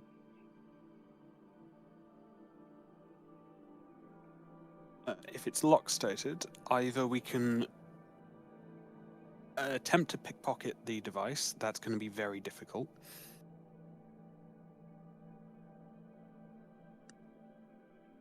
Or I can attempt to counterspell the lock state. yeah, or Romulus could just brute force it. If you manage to sneak him in. Is that possible? It is, but it would take like a cumulative DC, so it might take a couple of I mean, a little time, This but is- he can brute force it. As a note, This you is an can option- only brute force it if he's carrying or wearing it. Because it's a door, This is it an option we- cannot be opened. Oh This is no, an I was option we haven't talking about explored. the cage. cage. Oh, then yeah, that can be brute forced. But then it would also, he'd have to brute force it every turn. An option we haven't explored is if we were to, like you said, use Ellie to lure this guy with the stuff that you acquired, and then we try and assassinate him, and then take on his skin, basically like disguise self, and then just walk in as him. Can I take the last two limbs of Mortar for the love of all that's holy, just for our own safety? You find his prosthetics and you begin to cast lock state on them. They will now remain there It would perpetually in his room staring at him. it would be bloody convenient if we were the kind of party that would just kill the Murder people who are hobos. in our way. Honestly. Yeah, but where's the fun in being murder hobos? It just Well, ruins the all, trouble is, ruins the all trouble of is, the a lot of the fun. time we'll come up with like an elaborate plan and just result to killing them anyway. Like that's He's what not happens. gonna.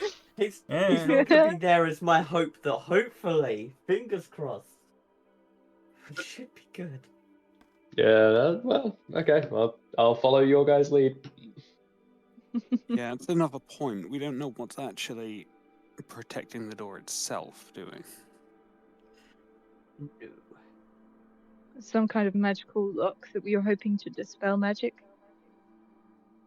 When? During broad daylight?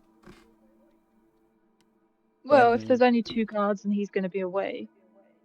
True, that means there'll still be visitors, other individuals around. Depending on which door you're going for as well. If you're going for the downstairs door, you know it has a direct line of sight to the guard who usually positions himself there. and his bedroom doors will presumably be somewhere caught on patrol. So we assassinate the guards and everybody in the museum, and then there's no witnesses. yeah, then there's no witnesses. I see nothing wrong with this plan. Look, if you point me in a direction, whatever's in front of me will die. But I would rather keep it to a minimum. Mm-hmm. Or honestly, more than Like anything, one- just for the cleanup. Like one curator or one lord of a manor, maybe. If anyone's Yeah, asking, exactly, why is there or, anything involving a heist? Or one mortar. Yeah, maybe. There's still time. How you doing there, Stubby? Looking at Stubby, his That's not mean bone, even for me. his bone has grown to the joint, and now the second bone is beginning to grow from the join, which isn't in place yet. It Question: hurts. has the but- musculature attached Yeah. to the new one? Or Just is it to going the the full- joint. Oh, Just- excellent. So for a Can note, you there's wave it? Mortar will wave it. you try to lift it, and there's no muscle or sinew to lift it with. You've just got a bone with the gristle in between the joints, and then the next bone growing from it. Oh, this is Oh, gross. fun. The muscle Yeah, has no, the I muscle don't hasn't like grown around it, but you can see that the capillaries and veins are beginning to now grow from the stump to work on the section of bone which they're beginning to work around, almost acting in layers, like growing outwards in layers like a tree. Sorry, Wait, guys. I've got an idea. I take a question. What if we write something on your bones? It will Don't hu- you fucking Ah. dare. It will hurt and it will stay there Don't you fucking dare. like a cast. Romulus You was stay away from me. here. You stay away from me. You freak of nature. Stay away from me. Just draws a cool S on there. No, Yeah, no I stuffing. was just No stuffing. Oh my word. Oh, actually, no. Do you know what Romulus would do? Mm-mm. I would just like put in here bone number 203. Still no funny bone. Why don't you put Oh. made in? You should have just put made in China. Made in the Romulus, do you want to play Beastlands, Noughts and maybe? Crosses? Yeah. Yeah. Oh, absolutely. Nuh-uh. Right. I call the femur. Stay away from my femur. That's my favorite femur. I just got it.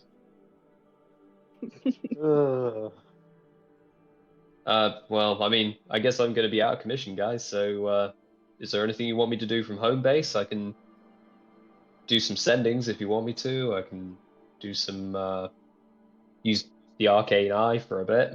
You know, scout the area. But Actually, Mortar, I've got an idea.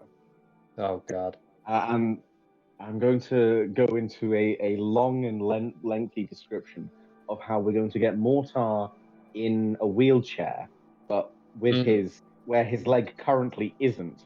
We're going to essentially create a fake cast, and inside that fake cast, we're going to keep his snipper riffle. His snipper riffle will, of course, be like aimed at the base of it, and there'll be a very thin bit of bandaging there, so that it'll go through without any real issue. So that, and obviously we'll have Mortar looking like an old or unwell, or just generally like, someone that people are going to look at and then go, "Ooh, I feel weird about looking at this person for too long." So, Because they don't seem to normal be in a good for position. Mortar. Yeah, Mortar normal. shoots Kirv a look. Half our party, to be honest with you, at this point. Yeah, most of the party. And then we station Mortar at like a cafe across the street, so that in the circumstance that it does go to shit, Mortar can use the leg sniper to take out people as need be. What do you think?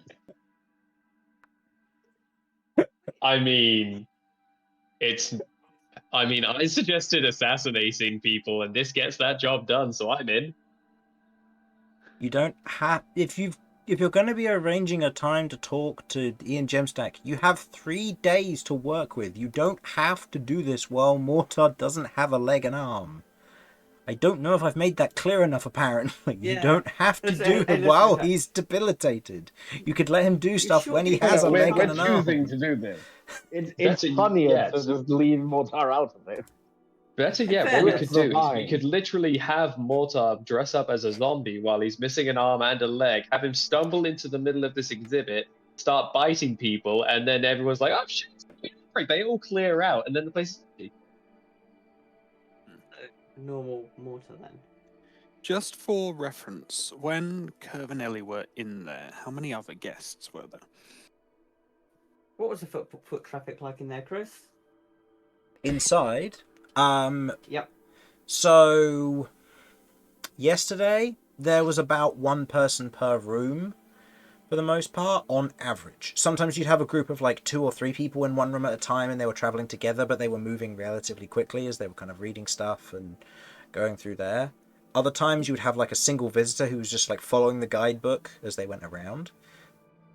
But you also had 2 elementals and a dragon outside there yesterday, which seemed to increase customer flow, which may mean that now that has had time to spread around the city, there might be more individuals going into this place, which means you may have increased customer foot traffic. I can't help that one. I apologise. They follow me. They're part of me. They're my family now. Okay, look. Are we wanting to do the actual heisting during the daytime when it's open, or when it's not? Like, what's the preference here? Because I mean, theoretically, depends on how much collateral damage we're happy with, I guess. Minimal collateral damage. Probably night. The guy himself is an asshole. Mercenaries, well, they get what they are literally paid to do this. This is their job. So, you know, I don't feel super bad about beating the shit out of them and potential murder. But like innocent bystanders, no, I would rather avoid. Well, there's less bystanders at night, so that probably But there makes are the most guards. sense. It makes it harder to True, pull this off. but we have the cover I'm of just trying darkness. to think. I'm trying to think of a way we could Ocean's 11 this whilst everyone's in there. I mean, we do have And the we're cover of... more. Sorry, go on. No. No, you're all good. Go on ahead. We also are more familiar with what security they have during the day. We don't know what they have up during the night. Yeah, we don't know how we This would is- even get in in the first place during the night. I mean, maybe it's Then worth I visiting think- the... Okay, overall, like, lay it on me, Chris. What is the things that are currently looking at our target? What are the current things Like, looking in the at your daytime. target? So, during the day, Like, is it guards? Is it like magic sensors? Guards. What's the... as it stands, there are... So this will be the situation during the day. If you go in during the day to try and go anywhere where you're not allowed, the 2 places noted with the yellow markers, there seems to be an alarm spell somewhere on this upper floor, somewhere that most likely doesn't trigger mundanely, so just if someone were to maybe get close to the door or stray too far, whatever the case may be, you don't know. There is also a door here, which from what you were able to tell at a glance was probably locked, but that was a guess. It just said staff only. There are 2 guards, one who positions himself there, which I will mark with a green token, just so you know where I'm referring to, and the other one is arbitrarily wandering around the place to make sure that everything is going okay, there's no suspicious activity, no one's climbing on any of the exhibits, and doing the rounds. If they hear any noise or any commotion or any kerfuffle, they're probably going to sprint to that location. This means that in order to go through this door, you are going to need to find a way to break line of sight from this guy or cause a distraction that draws him away from his post, similar to this one not being in the area. If you're looking to get through these doors, you're going to need to find a way to deal with the alarm spell that is somewhere within this general area, while also potentially figuring out if there is a way to get through the doors, which seem to have some form of magic laced onto them. You aren't entirely sure what, you didn't interact with the door enough, or have someone with the arcane capacity to look at the door to understand what the enchantment on the doors might be. Meaning, you are dealing with unknowns for ones to his personal quarters, and you are dealing with sentries and possibly a locked door for wherever this one leads. You are not certain, nor do you know where this actually goes. Okay. I have a number of questions then. Go for it. Go on then. Oh. All right. First, are these toilets accessible to the public? Yes. I would assume so, based on the mass of them. Yes. Excellent. Second question. Yes. We understand that the alarm spell in its basic form is specifically like a set area, like a line, yes? Not necessarily a line, it can be an area. So for example, it can be a 4x4 area, and anywhere outside of that area becomes the alarm spell. It can also be tied to between 2 points. For example, one could be tied between, let's say for example, the top of the stairs and the banister on the opposite side. So it could just be a singular line, and that's how it works. It could also be, for example, a 4x4 area or the 4x3 area inside the bathroom, for example, because it fits within a 4x4. Understood.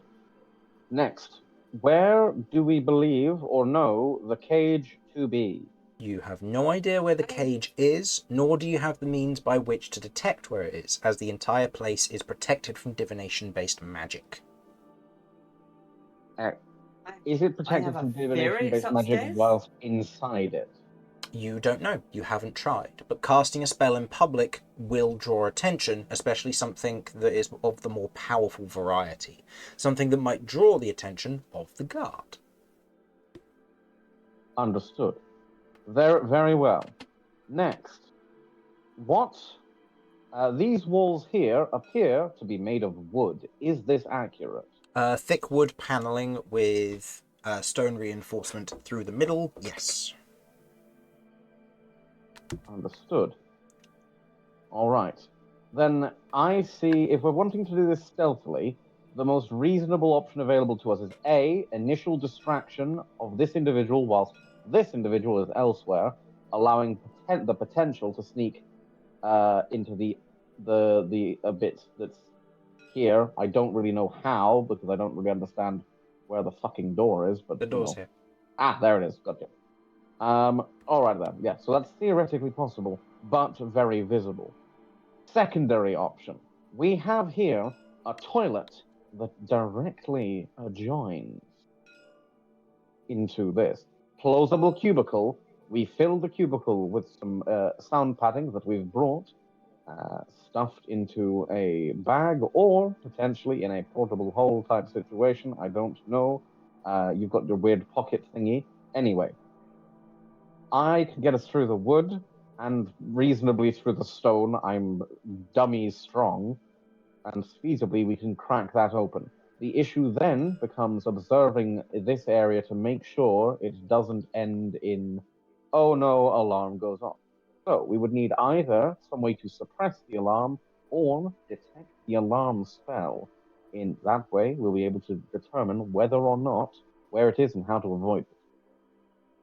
From there, we'll be flying blind, but we will at least be able to potentially lock this off with a handily placed out of order sign and some and then obviously pulling a lock too. And we could use this bathroom as a potential hiding space, assuming that we're able to avoid detection initially. I would imagine they probably have someone come around to check it, which would require us to have some way to hide. Or we just, take out whoever comes to check. Either way probably works. Then, when we're flying blind, we know the rough layout based on like the spacing of the place. So we would know that the rough idea of the space. We know how big the cage is, so we know that reasonably it's going to be within a certain space. We also know that this fellow is living, like, this is his private living quarters within here. So we might be able to come up with certain pieces of information from that. For example, I would posit that based on the locations and also based on the sizing, this here most likely adjoins to his bathroom on the basis that the plumbing would be much more stupidly complicated if it wasn't the case.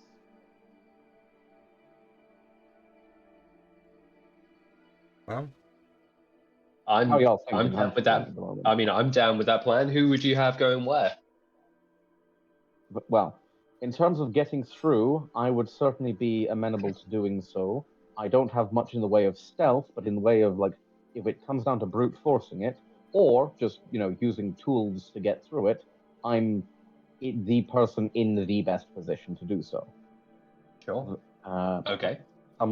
if there's any way to get a temporary invisibility, or again to just, very quickly and quietly take out anyone that comes to check on us, then that would be an option.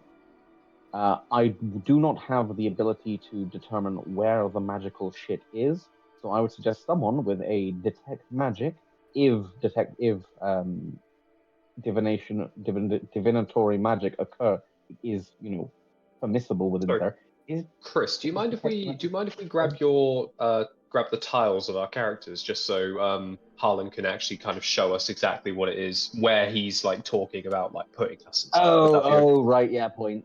Sorry. Yeah, I yeah. realized Just that. so that way we I'm can actually waving my see kind hand. of like. Oh, I see. So, Okay, right. This is the most optimal one because it can get us into here without going through the doors. Okay. Secondary ideas. The doors may be enchanted. Oh, yep, sorry, I'll move that one back. that's all right. Thank you.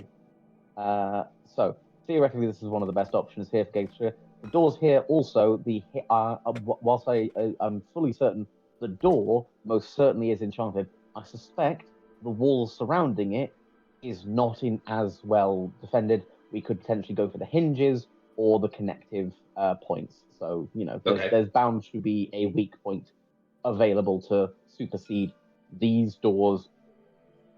It's just a matter of making sure that we don't set off anything. So does it make sense I for have the Vinny capability to break it, not. Does it make sense for so should Vinny also be with you then because he has the dispel magic needed to get rid of this? Potentially, very much so. That would be a very good idea. Yes. Okay, so so myself and Vinny, I think we have maybe Ellie and Kirv running the distraction on the basis that Ellie is magical and, as you said, has the thing. You can have Carvern be your muscle to basically be a distracting point there, and Kirv, you do have the Riz. You got the Rizma. also Mortar, the aura saving throw. Thank you very also much. the aura saving throws, absolutely, yes. Mortar, No, you I like to obviously think Risma is my main gift. the Sure. Rizma, yeah. Mortar obviously has has some sneaky stuff and some other bits and pieces. I'm thinking we have you as like a sort of like a loose backup option, essentially to create distraction where needed. So essentially, these three focus on the guy, potentially with, like, as you said, selling information to distract him. Meanwhile, Mortar, you are out and about distracting the actual peoples here, making a scene. I don't know, maybe like mucking around with one of the exhibits. Okay. Something like that.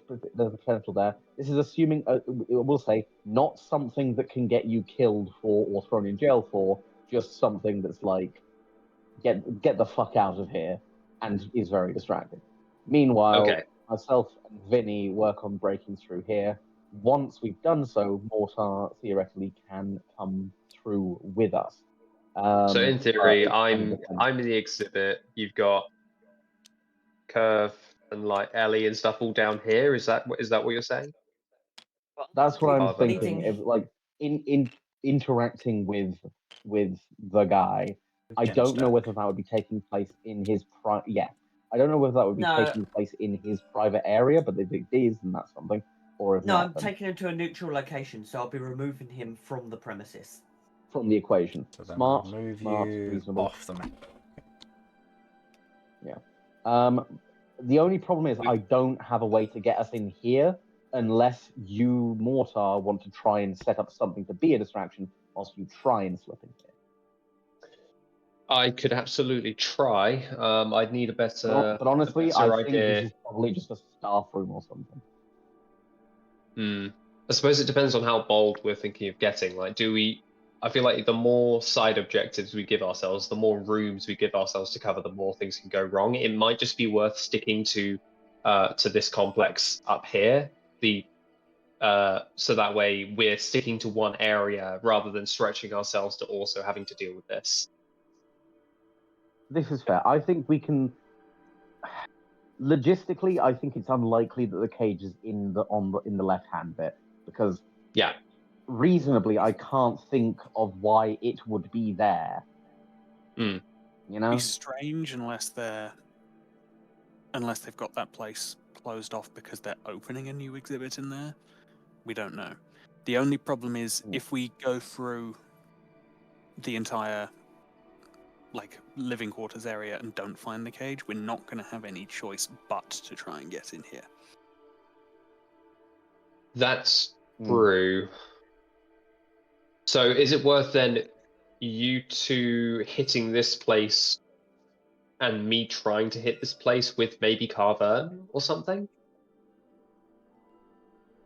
The only trouble is obviously I don't have any dispel magic or anything. So this door being warded and stuff will be very tricky for me to get around. I don't really have anything that's gonna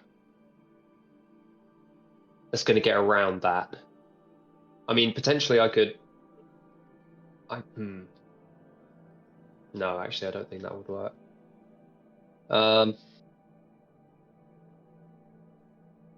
Okay, so Carvern could feasibly go with you and be an additional manpower on your side. At the very least, it's easier to make a bigger distraction with two people than one. True. Honestly, you two could get in a fight. That would be pretty distracting. That would get guards and people paying attention to you. So that's one. That is true. Yeah, Carvern and I get into a scrap while you guys are sneaking around. But what we can do is we can make it where we could kick that off as soon as you've finished exploring this main complex. And if you say, "Oh, the cage isn't there," then we do that to buy you guys time to cross this distance. Reasonable. Quick question. I'm obviously seeing that there's a stairs here and a stairs here. Yep. So is it like this one leads to this one? Yeah, This one connects to this one, and then this end connects to this end. Yeah. Gotcha. Just wanting to make sure I had that understood. Yeah, no, that's fine. Yeah, I aligned them up yeah. as best I could for that, and then obviously it would be a really tall map if I put this one above this. So, yeah. I'm just thinking about the physics of this house, and honestly, it should not function. It's skewed. So as a note, these are on for an H on how this house looks. It's got very tall sections, and it takes up where this is a vertical city because it's all underground. It's all in a mountain. This takes up multiple layers. So each one. And one last thing. Mm-hmm. The red bit here. Yes. Is that That's an exit on a different layer? Yeah. So each of these two is an exit on a different layer. This one is on the Collector's District, which is or the lower Collector's District, which is the lower high-ranking members of society, and then this is on the upper end of the Earth District, which is the higher end of the kind of active mining district and industry side of things. Mm-hmm. Understood. Okay. Just wanted to sort of make sure I understood our exit points. What Just to check, is there? Do we know what the floor above that is? No. Wait, so as in like where The this level of the leads? city and where. Oh, level of the city? That would be kind of mid-collector's district. Or you also note that most places, specifically these, don't have windows. And they would also be embedded in the stone in a lot of cases. Because they're actively embedded through thick layers of rock, which are stories, effectively. So, like, you can go into the entrance for this one, and this will be on the kind of the upper end of the Earth District. This is on the lower end of the Collector's District, and then this is part of a column or something. Oh, I do have an alternative like infiltration location. This appears to be like a gallery section, right? Yes, it is. We could feasibly, again, timing would be critical here, but we could remove this and break through this bit and then use this painting as a way to hide what we've done. But the major problem there is obviously trying to do so in a way that's quick and simple and not going to be detected. Also, does anyone have the ability to cast silence spell? Does anybody have Yeah, what, sorry? it may well have a like an alarm attached to it. Does anyone have a silence spell or the ability to theoretically use one? No, I wish I had the silence spell, but Let me no, double I'm check. afraid I don't have that in my arsenal. Silence can be learned by Vinny only. Vinny, Oh, really? I don't suppose. Yeah, mages can't learn silence, or wizards can't learn silence. Wow. Sorry. Yeah, That's wild. That's Yeah. interesting. classes that can access Go on, silence: that's so bard, hard. cleric, and ranger.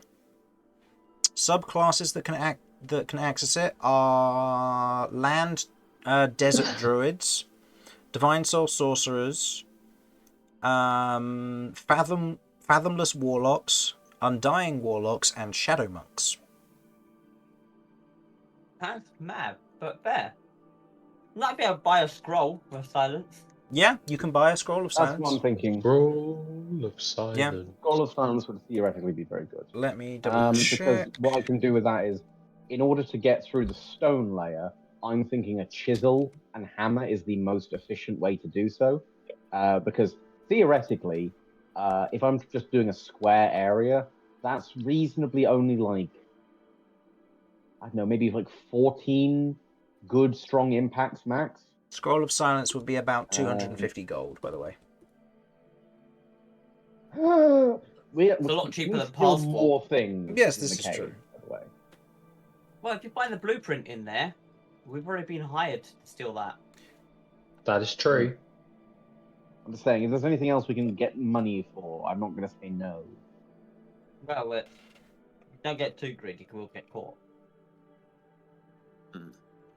Yeah. Okay. The more things you Don't take, worry, the we more just still places you're just going to take it. have to take things from. Because the next thing she So- might ask for might be something in the gallery, for example, or something on the main floor, which then means you have to do it at night because taking it during the day is going to be near impossible, which might So first result things- in more danger.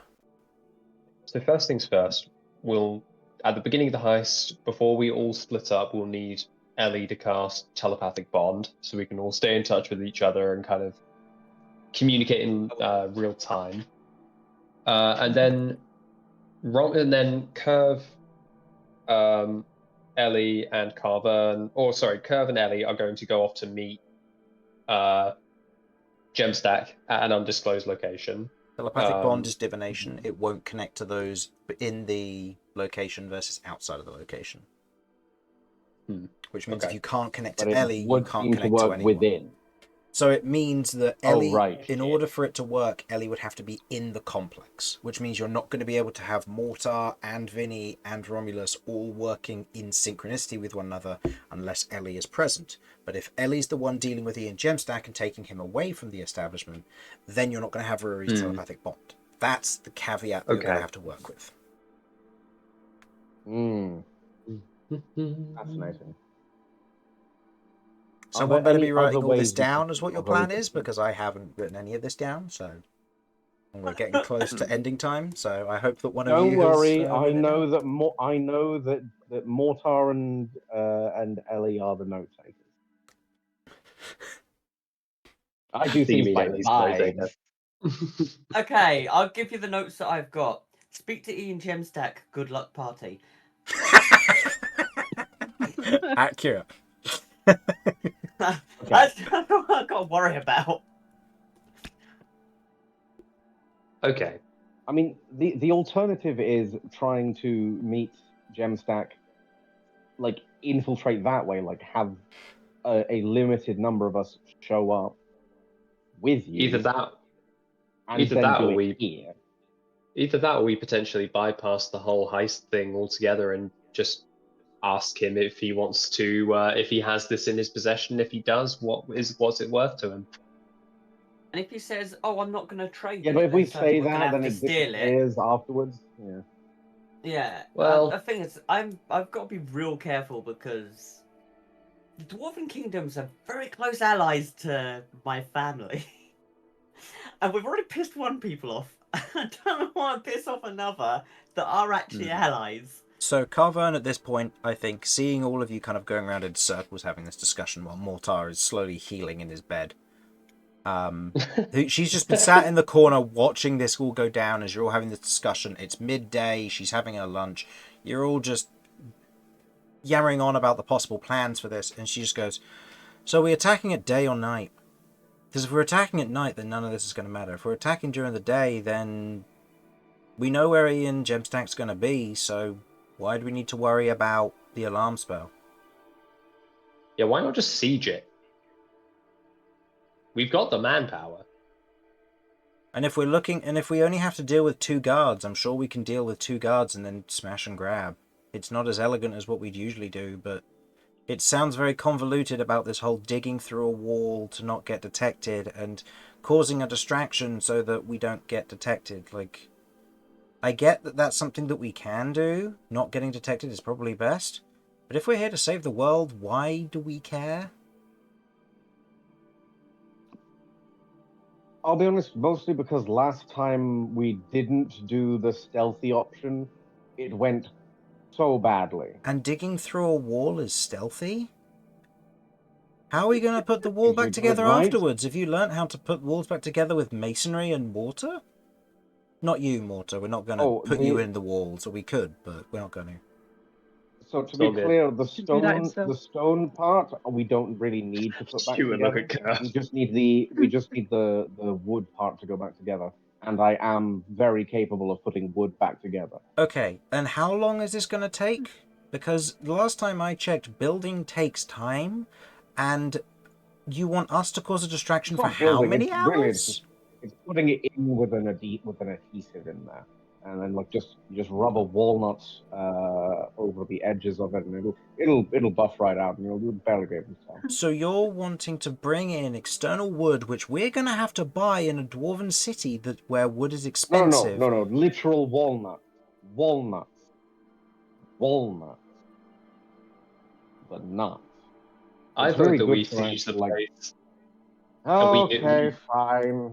We I've- take these guys down. We do what we do best. We have, to be I fair, wanted to- we can have our main attackers go through the front door. Ellie, you don't have to get involved if you're afraid of tarnishing a family name. Kirv, you've already been seen there as a potential delinquent, so it wouldn't be surprising if you showed up. And then I'm worst not comes to worst, we saying can we have. attack the guards, because we're going to create a scene and draw people to us, and unless we have Ellie for an escape plan, you guys are screwed. Well, I'm confused. I thought that was what you were trying to say. No, I'm trying to say that digging through a wall seems a lot of effort, and it's going to take hours to do. Like, Ellie's going to have to keep Ian Gemstack distracted for hours. We're going to have to keep the guards away from that location for hours. And then, meanwhile, there may be nothing on the other side. Okay. So are we To be sieging clear, or no? it's not going to take hours. 30 minutes, I could get us in and out.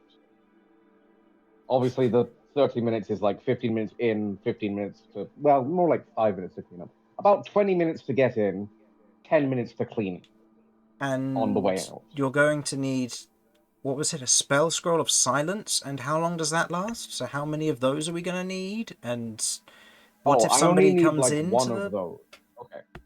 So the wooden part of this wall, fairly easy to deal with. I have saws specifically for that.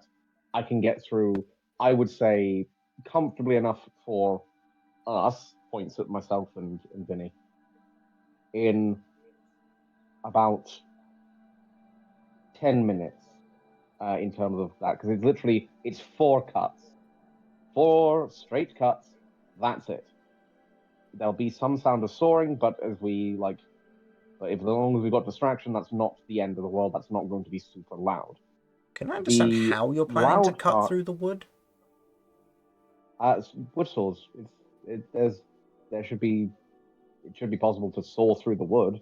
All you need is like an initial point where you start making a groove and then just work your way in. Like, Don't that's wood saws need an empty space behind them in order to cut through? depends, because all you need to do is curve it, and then you can just sort of like you get like a grip on either side. So I'm thinking like the curved ones. Okay. So essentially, it's curved, so you can just start essentially. Do you have rotating it carpenter's along. tools? I have woodworking tools, which Which are... or Okay, so... maybe okay. Admittedly, wood carving is less ideal than carpentry. I had forgot they weren't the same thing. Yeah, Would woodcarver's it be tools... best? Sorry. Yeah. No, No, go on. woodcarver's tools are for working with carving an intricate pattern into wood or making small figurines. They aren't designed for cutting through stuff. Okay, Carpentry. then in that case, I no longer have an idea. Yeah, carpentry tools Go. would help with this, but I- notably it does Yeah, say... Ray, go on. No, go on. I love the passion though, Harlan. I just really wanted to do an I Ocean's know 11. you Okay. do, my darling. I know you do. Is it going to be easier if we just go through the doors upstairs, and if the guards come, we deal with them while they come up into the room, so we're not making a Honestly, I scene think our best downstairs? bet is like. Honestly, I think our best bet is like take them out, like lure them Take up, them out. take them out, then go breaking in, so that it doesn't, so they can't like make anyone aware. You know. Could we Stuff them in the bathroom. do that? Yeah, Hitman style. We could then potentially barricade the 2 entrances, give us a bit of time, and then maybe Ellie could put a teleportation circle down or something that we could get out with, because they wouldn't be able to track where that went, right? Why can't we just walk out the front door again? Oh, because I was thinking we had barricaded it. With all the Give us a people bit of time. inside? Oh no, I thought we were doing this at night. Security might be tighter at night. Yeah, you Yeah. don't know what Hard you're as- dealing with we at haven't- night. There might not even be like human guards in here. It might just be certain things like magical traps are activated. Hmm. I mean, And then we're for- fucked. yeah, I mean, for example, like most workplaces don't have security guards. Like small shops and stuff don't. Like even like big shopping centers don't necessarily have someone patrolling. They would at most have someone on cameras and stuff. Security details are very different. Like granted, they don't have that here, but you're also dealing with magic. All you have to do is have something that at a certain time of day a glyph of warding is active between one time and another, and it ignores Ian Gemstack, and anyone who steps in there is suddenly blown up by a fireball. Like, it's really easy to set a magical trap that's time sensitive. So if we go Also- during the day, can we just leave again through the front door? Yeah. Yeah. But if I you're didn't- going at you know. night, then at that point you're just dealing with traps and things you don't know about, as opposed to dealing with the general Guards. public and access to places like with guards and such. You might just be dealing with glyphs of warding, alarm spells, anything else that might be more magically orientated. The problem with going during the possibly- day is that we do still have to deal with the general public. Yeah. Correct. And all it takes is one person And to which does potentially mean- see what's going on and potentially whistleblow or leave Alert the guard. and alert the guards. Yeah. Like, if someone thought their life was That in we've danger, already they might taken run out? out and then shout. And No, yeah, no, not the guards not the security guards. The guards. Yeah. capitalized. Yes. So the Like people, the City And Watch, in our- the essentially. City Watch, yeah. Yeah. Which they have full authority to kill first, ask questions later, and then charge you for the revivify. So you're looking at a Essentially, situation where you might end up being in more debt if you get this wrong, if you do it during the day and cause problems. But night comes with an unknown. At least during the day, if you manage to knock out the guards, Mortar, historically, you can transform into people, right? Or Yeah. you Yep. disguise yourself to look like people. Oh, So yeah. You could look like one of the guards and stop people from going upstairs. Oh yeah, I absolutely could do that.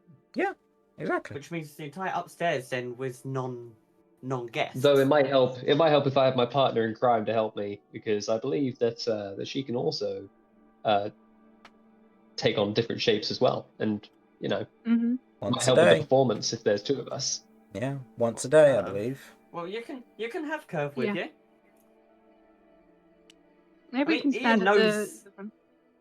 Ian knows Kirv. So it's not if I turn up with Kirv, he's gonna be like, hang on, this is the one that was probing my door. Why is she with you? So then, if we have me and Kirv, basically, as these guards, we take out those two guards as and how we can. We turn into those guards, and then what? We have Vinny do the snooping around. We have Romulus and Carvern with Ellie. Yeah, I'm happy to either take Carvern or just have my elementals. And just have them as my guides. My guides and guards. Carvern going with you might make more sense, because one, she is intriguing as far as a character goes. Two, she's never interacted with Ian. And three, unless Has you she not? need her... No, she's never interacted with him. Sweet. Okay, then I'm absolutely perfect to take her. So I didn't know because unless... he's interacted with Vinny before. No, he's interacted with Vinny because Vinny pretended to work here. And then what we Okay. can do is we can load up Vinny with all of the spell scrolls he needs. So detect magic, dispel magic, invisibility, even. He's got detect magic. I've given him. Yeah, that. but I'm more thinking. He I'm knows more thinking, dispel magic. I'm more thinking that if we give him more options, he won't necessarily need to burn his spell slots until he really needs to. Speaking That's of, fair. Vinny, you've worked here before. Mm-hmm. So I would say because you didn't work here that long as part of the heist, you wouldn't know what's in this room, but you would know what the room is in terms of what it's called by. It is storage. So most of the time, anything that comes in that's maybe for a new exhibit, bought off the auction or anything that you might have helped move, they've always said, oh, just put that next to storage. Just put that next to the storage door, and one of the other staff members who's authorized will do it.